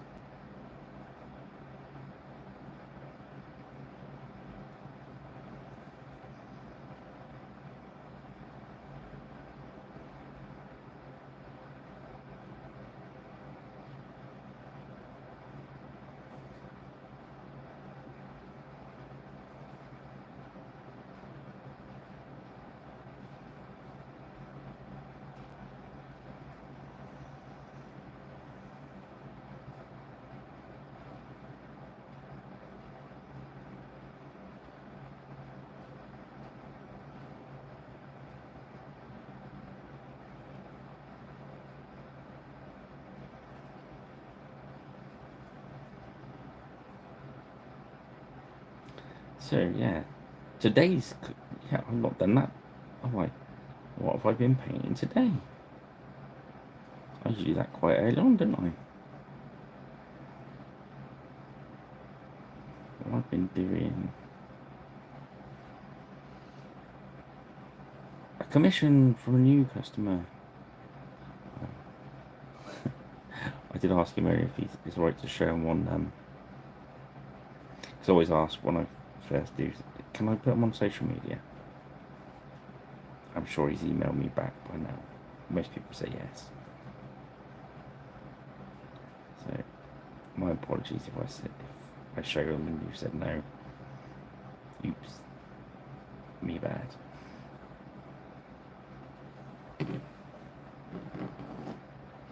See, I would go for like the white cloak, but it's just not uruk-y, is it? We could go for a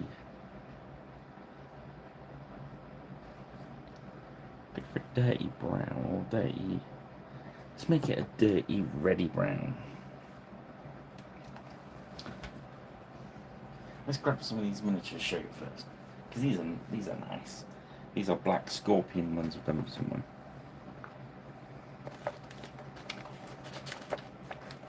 I'm just going to show that down and dirty bloody gore. If I get to, if I can get it to, yes, that's the bloody gore. See how it dries? Like proper scabby.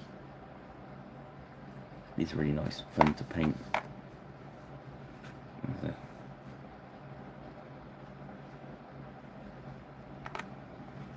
There's the Lord guy.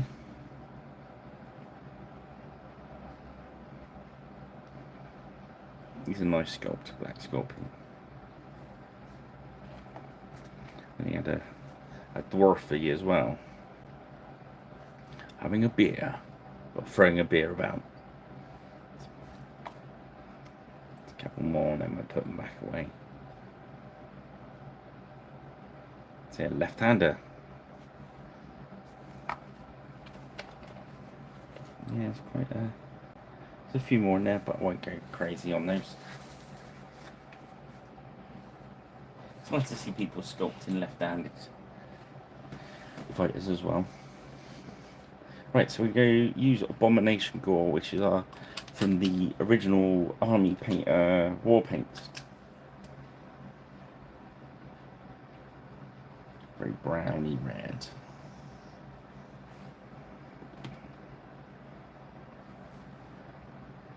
So I'm going to give him a red cloak anyway.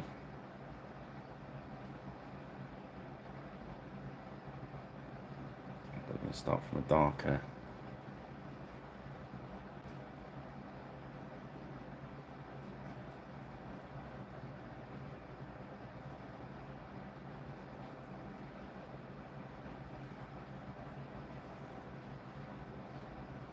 Cheers cubes, they're cool minis, aren't they?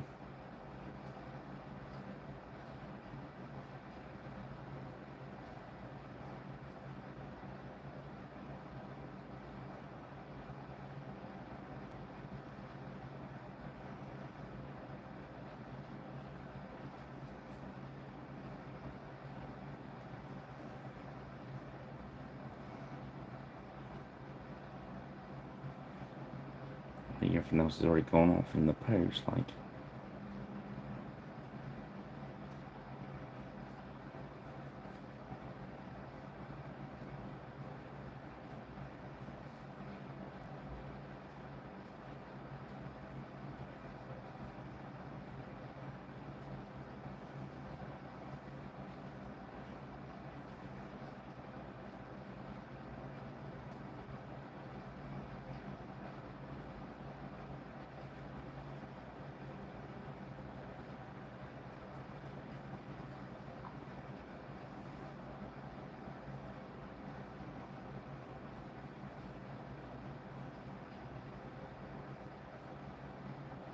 Yeah, there we go. So you see, I've just thinned that out. I don't really care that grey showing through there. It's actually good that it is, really. The only place you want this to be really solid is in the right at the bottom of the valleys. Just going to cover it up.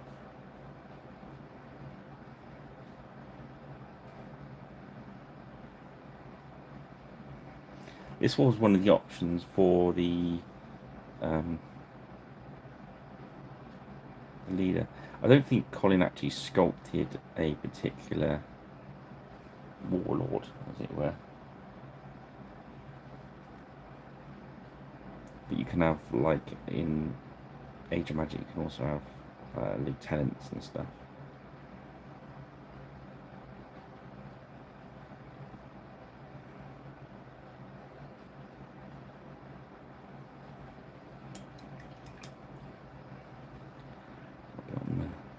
Let's wash it off.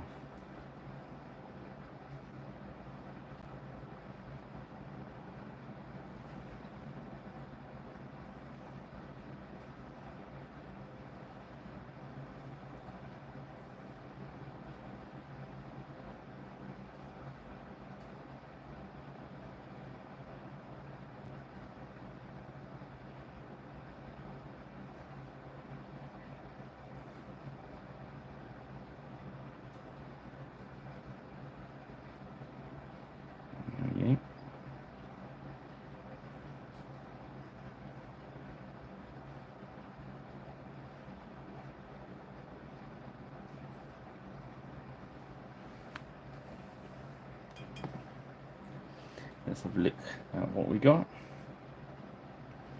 So we want next up grey, so we want uniform grey. I'm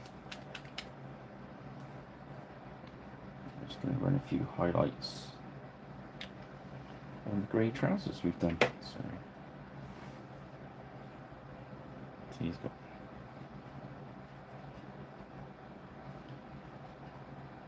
medium into the grey. On his knee.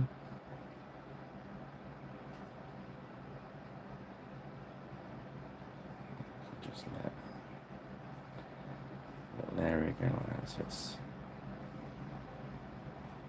a bit tricky when you're doing grey because of the white involved. You want to thin it out a little bit, otherwise you end up just overpainting the whole area.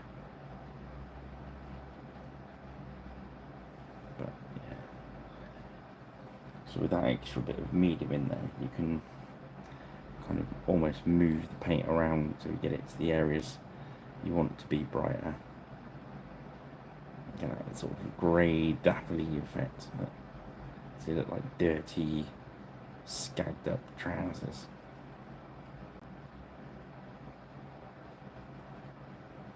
Okay. Didn't do his hair. Let's do his hair. Well, let's use that top yellow we used their skin. It's like he's a blonde orc, the rarest of all blonde. So what's dirty blonde? Okay,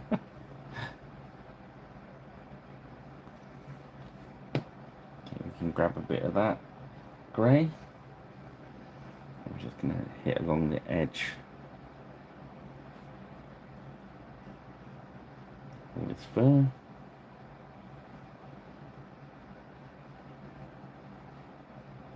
Just let your brush dance across the top of the detail right at the end there.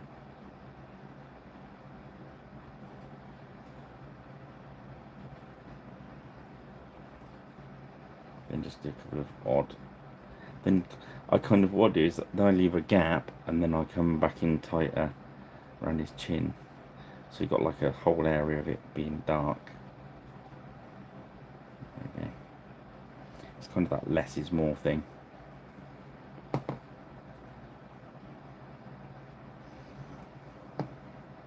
It's cool. So we've got many things. So let's get some soft tone.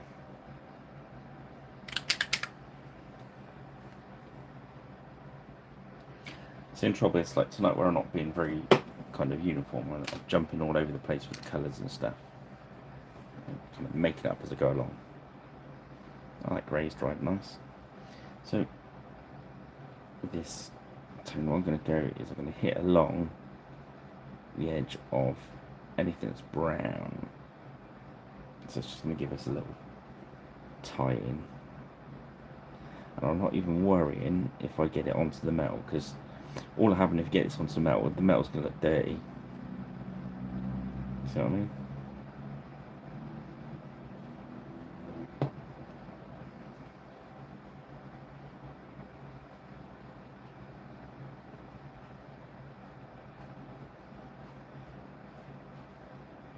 So on the edge of that helmet there.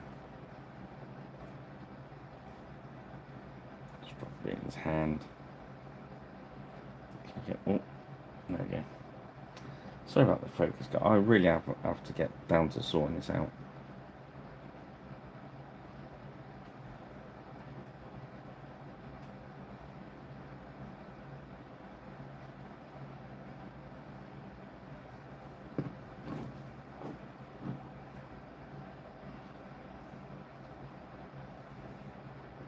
Right, made that grey at the bottom, and I'm going to go all over it now. I've grabbed some medium, I'm going into the soft tone. Reason being is I don't want too much tone. At the moment there's too much tone on there. Yeah, it's hiding that grey. I'm going to get some more medium. I'm going to kind of wash off the big areas and let the medium flow into the dips. There we go. You see a difference in the legs. So I've got some more medium. I'm going to go all over that leg. So sort of more wash. And then I'm going to wash the brush out. Grab some just pure medium. I'm just going to dot it onto areas on there to wash it off.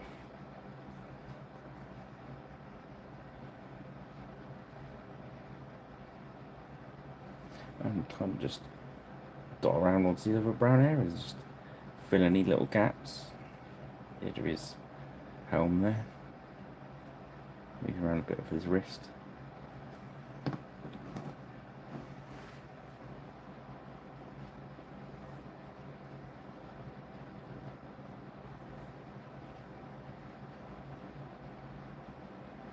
Okay, just going over that brown.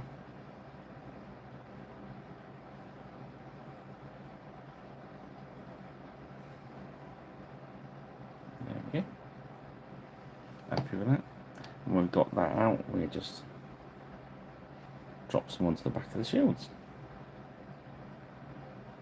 Because why not? We got it there, so let's use it.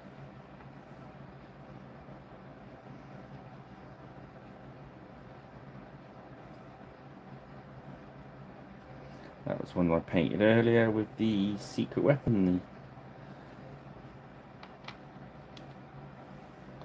the Pombra Tostada, or whatever it was.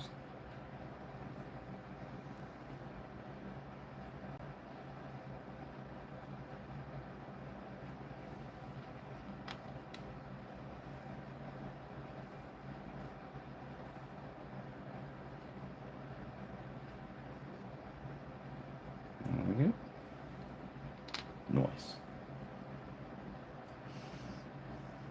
Right, so next with some of the armour. So we're going to grab rust tone.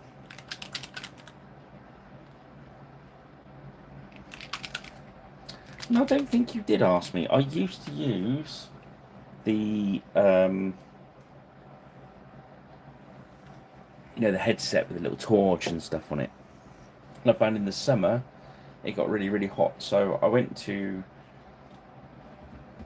I think it's called Wilkinson's over here, like a pound shop kind of thing.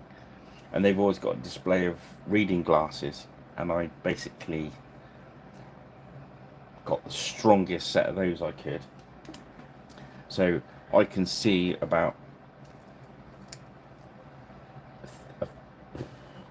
a foot in front of so my hand's in perfect focus there with these glasses, but when I get to there it goes out of focus. So they're just reading glasses basically. As I got older I needed some reading glasses anywho. But yeah, get advice. Don't take my advice on the eyeballs because it's not good. I don't want to give you bad advice, but yeah. So for ordinary reading, I need very, very weak reading glasses, like a 1 or a 2. I think these are like, what number are these? I don't know, I can't remember. I think they go up to 5 or 6, don't they? I think these are 6, but they're like bottle tops. I tried using, my old lamp had a magnifier, you know, the round ones with the magnifier in the middle, and I can't paint because when this comes into magnification, it kind of moves from exactly where it is, and I just couldn't do it, if you know what I mean. Right, so this is the rust tone. I'm just gonna kind of dab this along. Let's get him into focus. I'm not getting things into focus. So we're just gonna go along.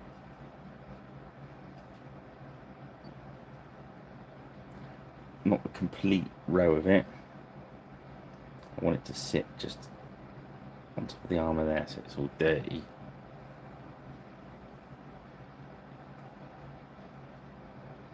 Yeah, those magnifying glasses where you kind of clip them to your head and stuff. They're good. It's just when it was on, they were just getting so swayed, it slide off and they were hopeless, but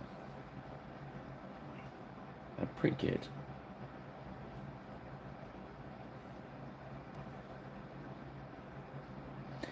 I think the most important thing is light. I was watching some guys painting at the convention on the weekend, and they're painting without light. Painting in bad light is not. I just couldn't do it.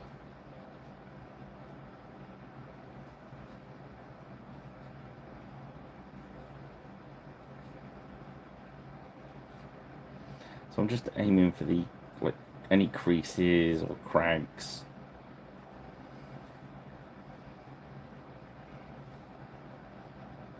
I'll say this is called rest tone. This one. You can water it down as well and let it run into.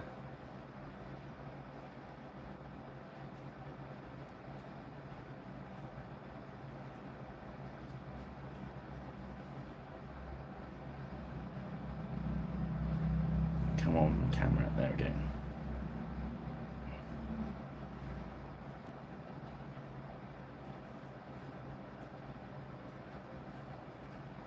This one looks more like a dirty tarnish than a rest.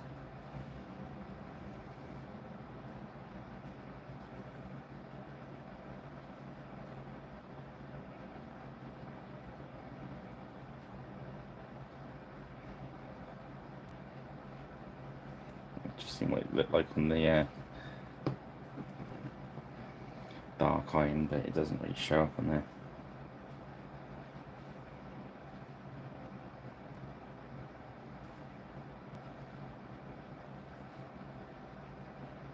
So I mean, if you hit this kind of, oh, come on up, there we go.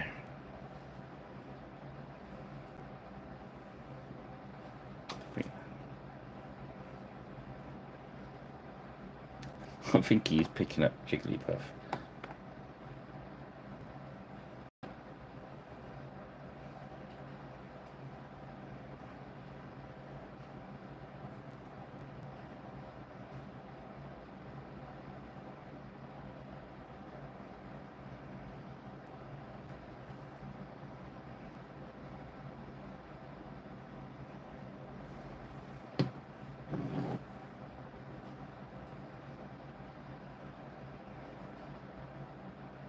Same for the creases or any dents and knocks.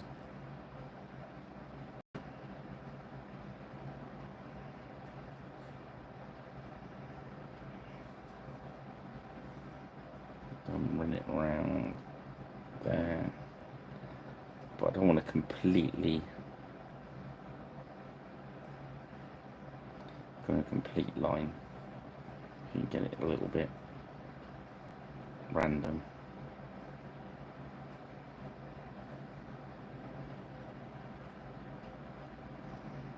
There we go.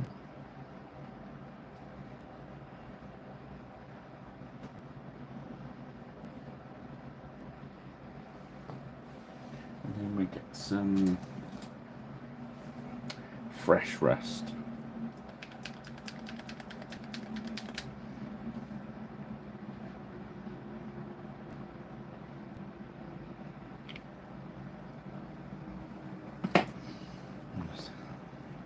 Little tiny bits on the end of the brush. I'm just going to do little dots.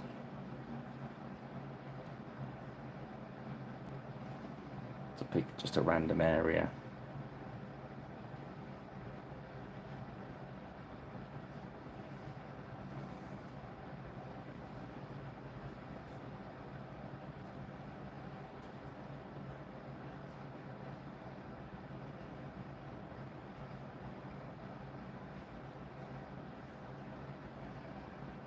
Sorry guys.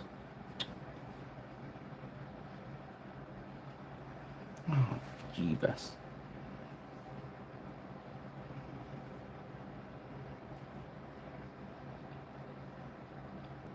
I'll try and do some maybe Monday. See if I can change the settings, and so if you see me go live, it's going to be me testing the settings.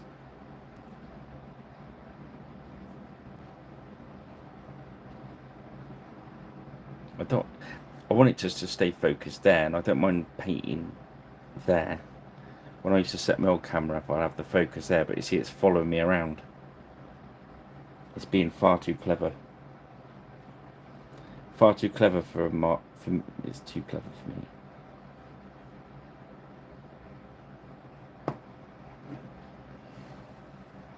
Talking of things that are far too clever. Oh, sorry, I was shouting in the speaker there. I was playing with, is it Nork? It's like a AI kind of thing. And it's far too clever. If you follow me on Facebook or Twitter, you've seen those funky little AI. You've probably seen it on the net somewhere. With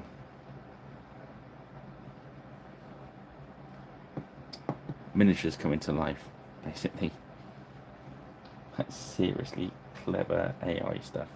We are seriously in trouble. We've already lost the Terminator.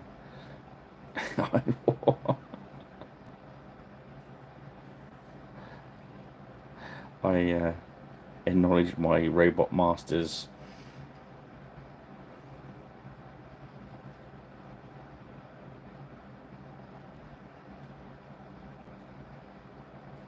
As long as they're quite happy for me to sit there and paint. Yeah, if you're not, what's it? If you haven't seen them, if you have a look on my Facebook page.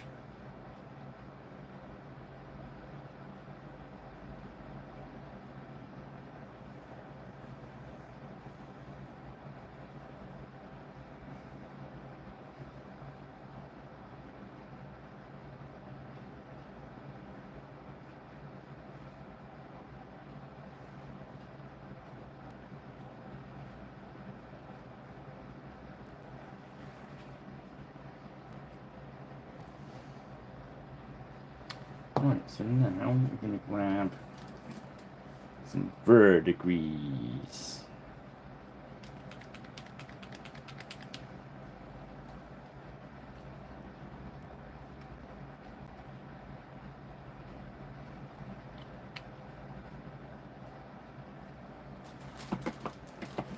I'm gonna.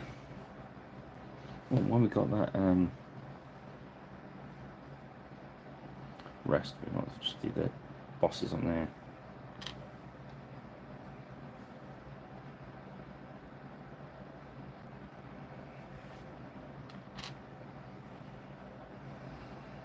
So it's just good as I'll just whack it on there, but don't get all of it.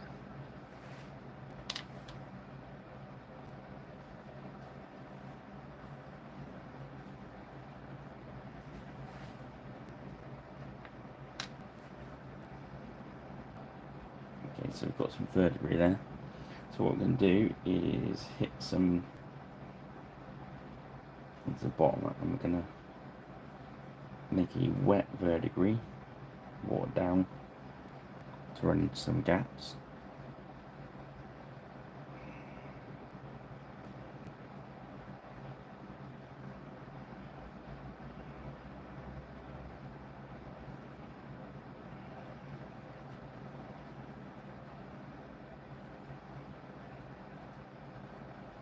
The water damage goes downwards,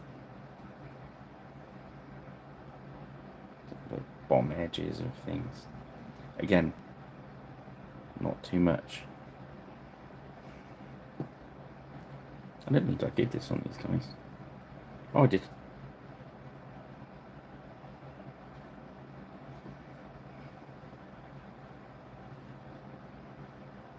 Just do a little bit along the bottom there.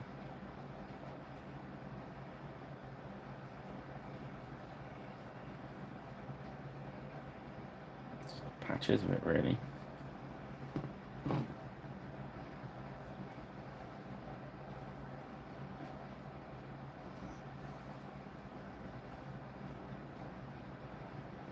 So this is watered out, so it's quite cool.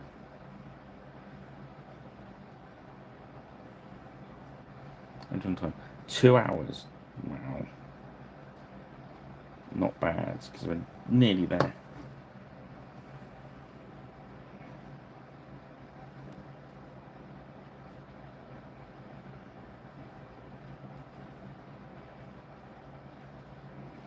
And we'll go back over them with like verdigris just come out the pot. You see the difference. So it's that we've got those bits around the bottom there, and we're just going to pick out some different areas of just little tiny dots, a bit like the rest.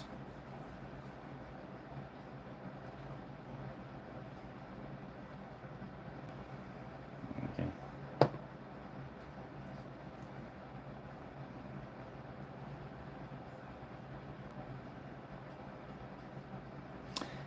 Yeah, I'm still kind of getting used to how it kind of works. I've done another one with I've done a couple more. You can actually go on Nork and kind of, I think it's going to be a bit like Instagram. But yeah.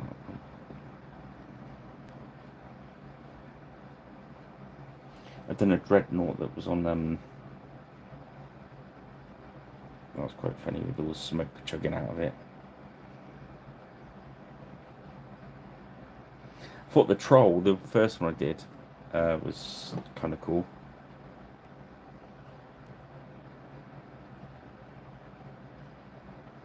I was amazed with how it kind of done, like where he had a big belly, it was kind of all moving as it should, you know. Amazing, really. Let's put a rust tone. Alright, yeah, very good there.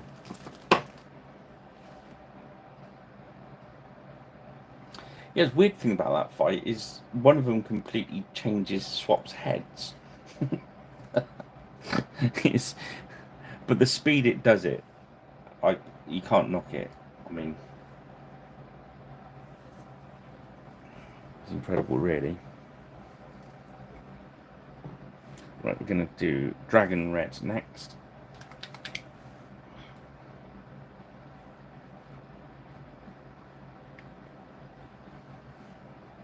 I'm going to water this down.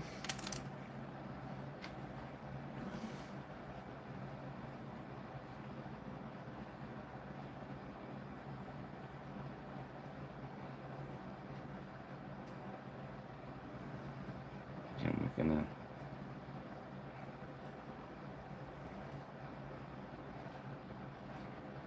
But you can see how thin that is. It's more like a glaze, so we can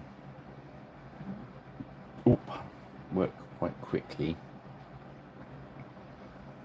But just leave that very kind of bottom of the valleys.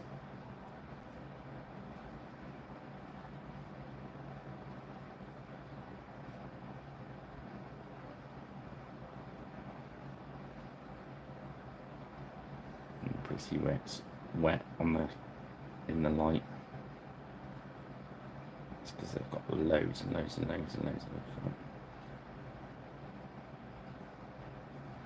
medium in that. Hardly any paint in that. A bit thick piece.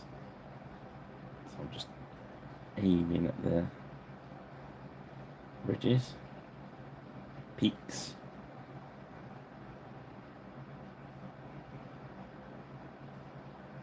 Peaks, leaving the valleys.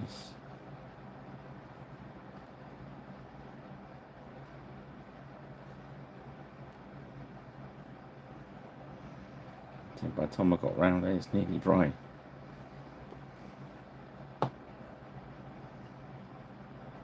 Alright, okay. The speed it's advancing is just mega, isn't it?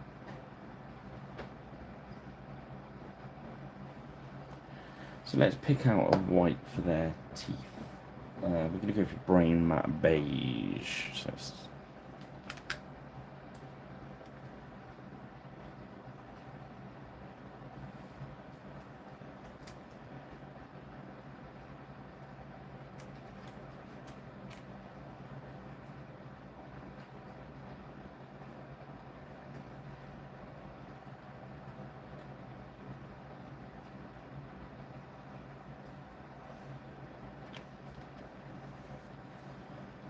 I do red eyes on these ones. Yes, I did. So what we'll do is we'll grab the insane detail rather than the psycho. This one's slightly bigger.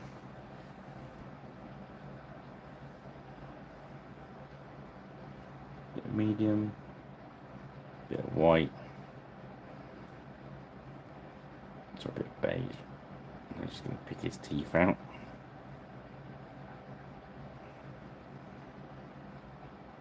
And one in there.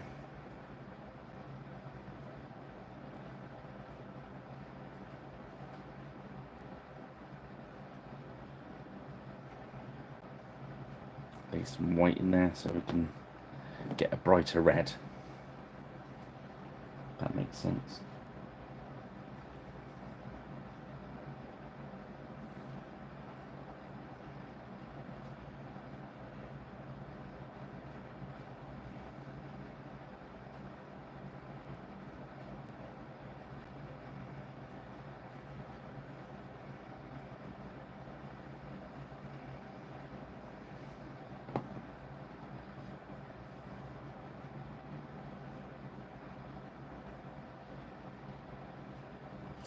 Yeah, it just goes to show. I mean, I'm rubbish on computers and stuff,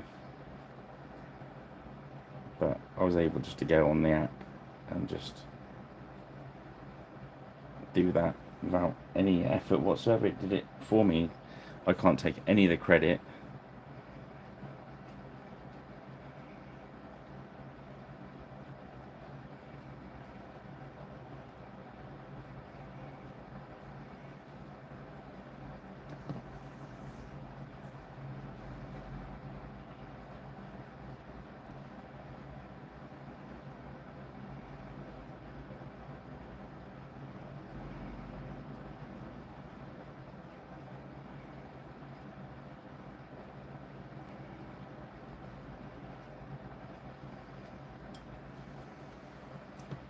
Right. Next, I'm going to grab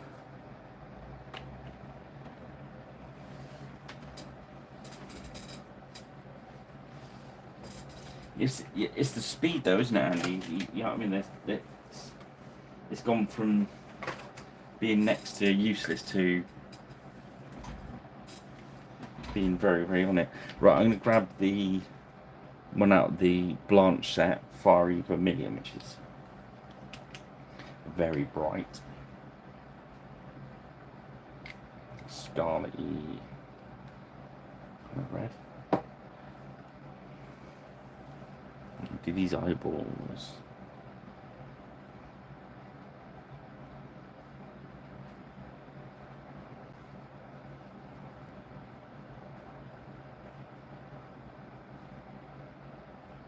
Oh, bugger the focus.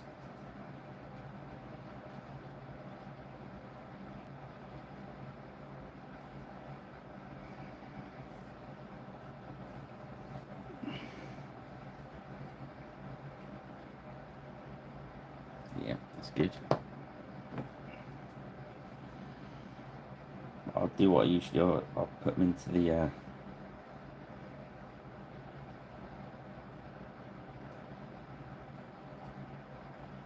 light box in the morning. Get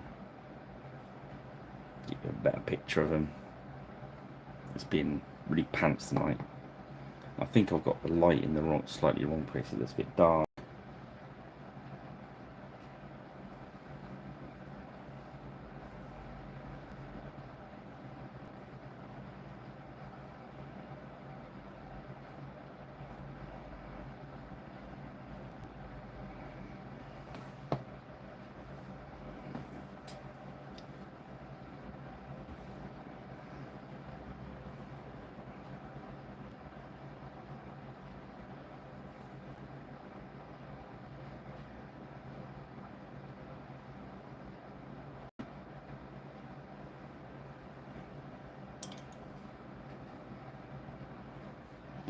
There's all these little brushes. I'll just keep the cap on them. They last years then, because you're not doing much with them. And then that same red, we're just going to highlight this one out. So we're going to sink some medium into it. Start with the edges.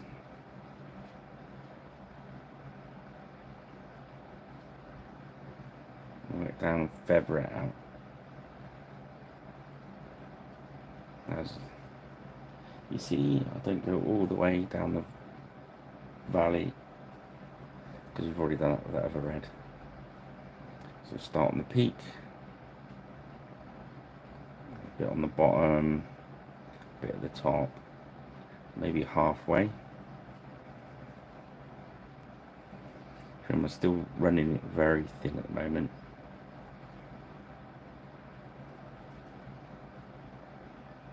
You can always strengthen it if you go too far and it's a bit bright. You can always run a wash to get the dark contrast back into the bottom of the valleys.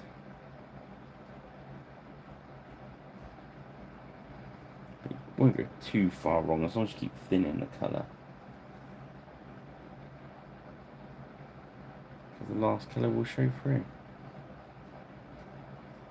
If you want it stronger, rather than putting more on, just go around a second time. Just build up the layers.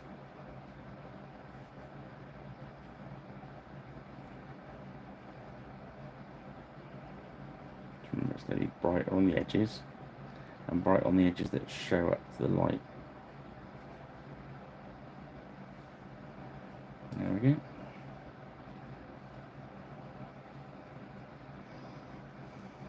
It'll be perfect on big flat areas like that, but I'm happy with that. So next we need a little bit of highlight onto the metals. So we want Schning silver.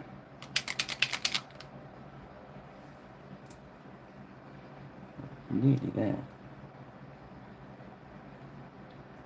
So little touches now.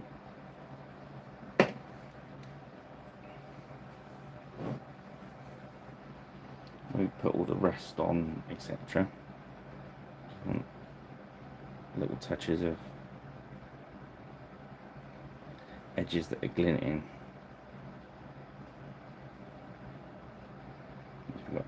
an area of like dotted bits of rest, just put a little bit of shine into those.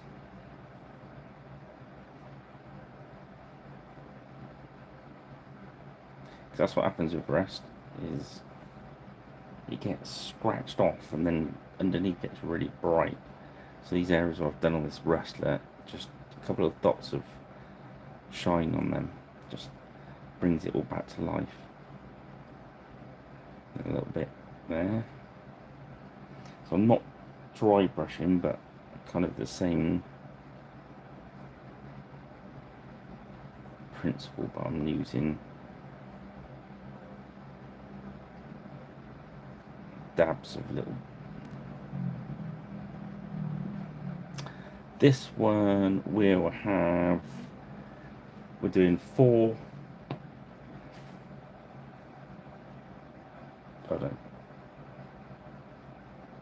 Yeah, we're doing 3 lots of 4 Hearthguard for 3 points, 1 troll, and 12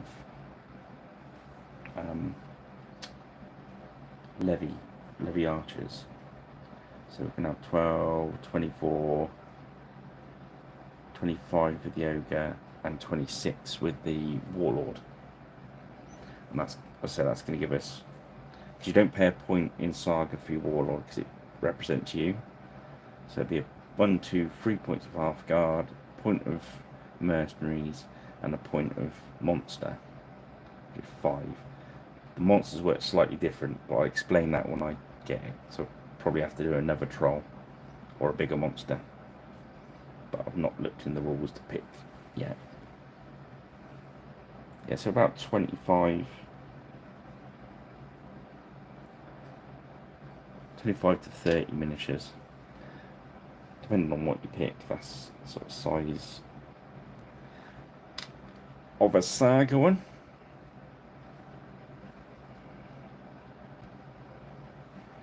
And I'm just using the shiny bit over the bits of rust we've done on these.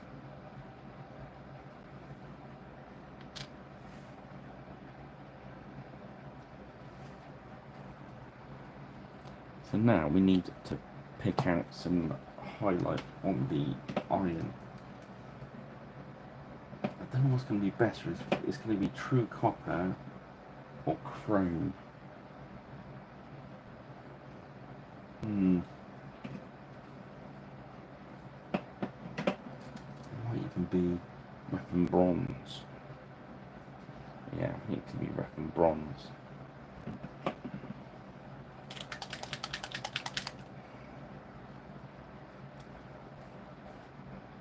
Yeah.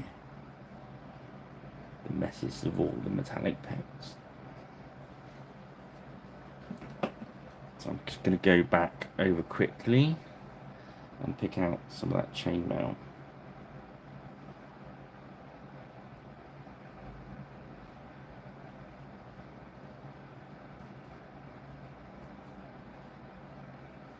There's always skin there. Let's get that off.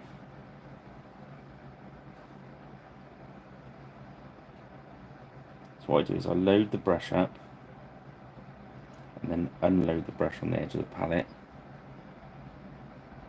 For metallics I use the silicone palette rather than the wet one. Don't put metallics on your wet palette because you won't be happy when you do. There we go. These uruk are looking in really bad shape. They've been living in a swamp or something.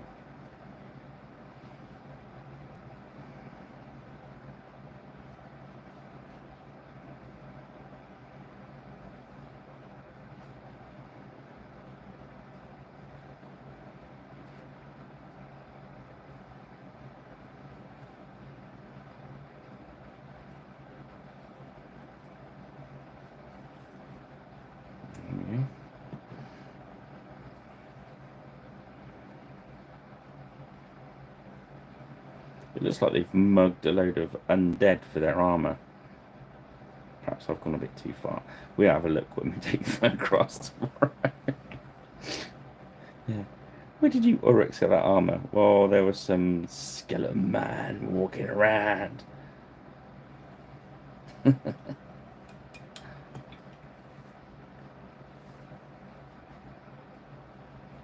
Yep. So they're done barring the shield. Let's glue the shields on. Put the lid on the wet palette so keep it moist. Let's grab our super glue.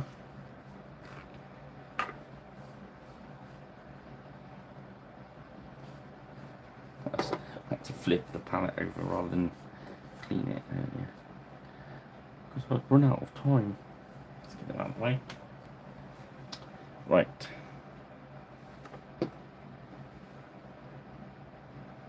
So gluing these.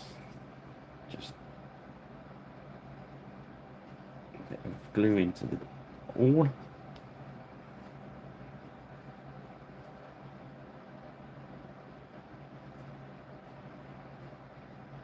Get on for a second or two. There we go. So that won't be fully dry yet. Let them dry over there.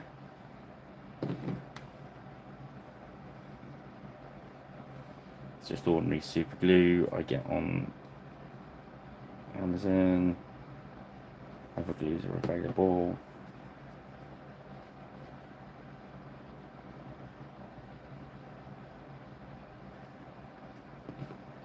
If you want any advice on glues, I think Ben's still on the channel.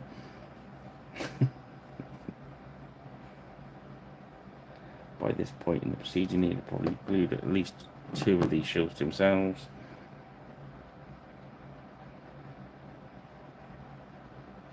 There we go.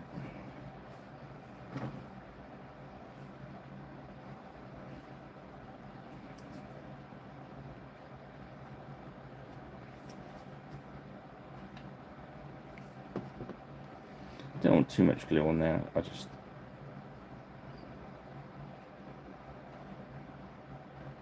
okay. And then grab a tissue.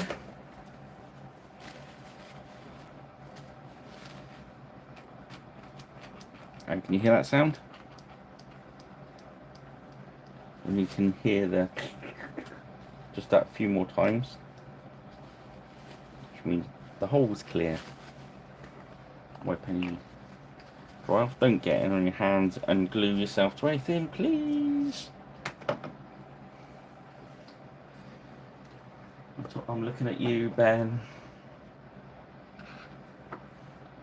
Right, let's grab some matte black.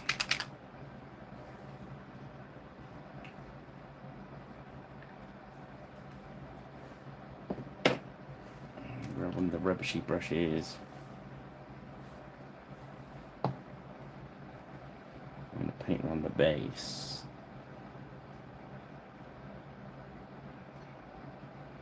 The lap of honor. So I think we've done them slightly quicker than last time because I had to finish a bit of them last time.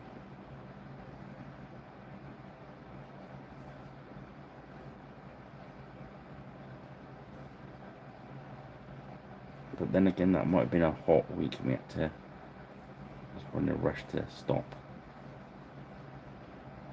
Okay, I'll have a look at these in a minute.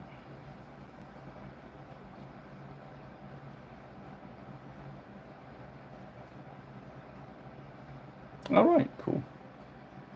Yeah, I had a pot break the other day and I had to put it in, I put it into a Tamiya pot, the glass ones, and it lasted in there for quite a while. I didn't put it in the fridge though.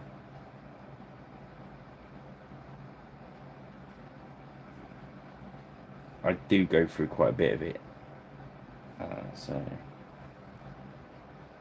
I buy those pots about 4 or 5 at a time. Good tip though, Andy.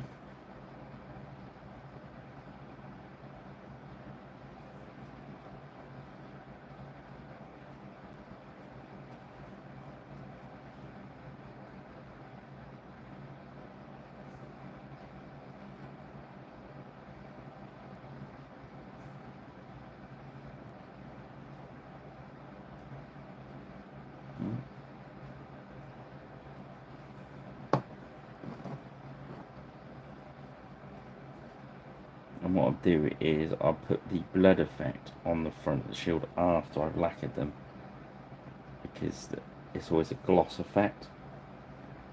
So if I matte lacquer it, it loses its effect. So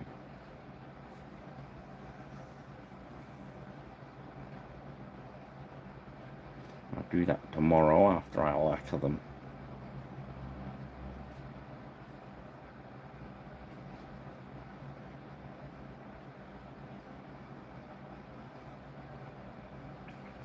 So let's get some focus done.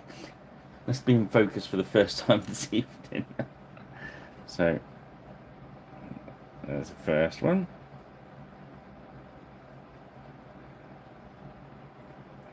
He has got eyeballs in there.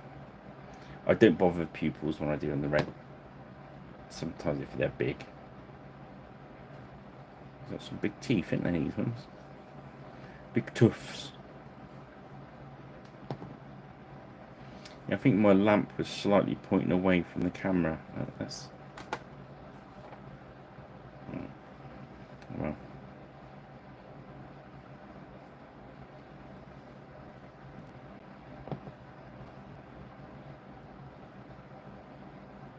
So that's our second point of Hearthguard. Let's see how they stack up. Yeah, see what I mean? They're going to be different enough when we mix them all up. We should get a good effect from them. So tomorrow I shall lacquer them, put the blood effect on top, and then they're done. They can join their comrades. So I'll take a photograph of these, then I'll take a photograph of them all together so far. Right, well, hope you enjoyed that, guys. 2.5 hours of uruk painting, which is nice. So next week we'll paint another 4 of them, and then they're all out the way, and we're going to do brown skin, just to add a 3rd variety in there.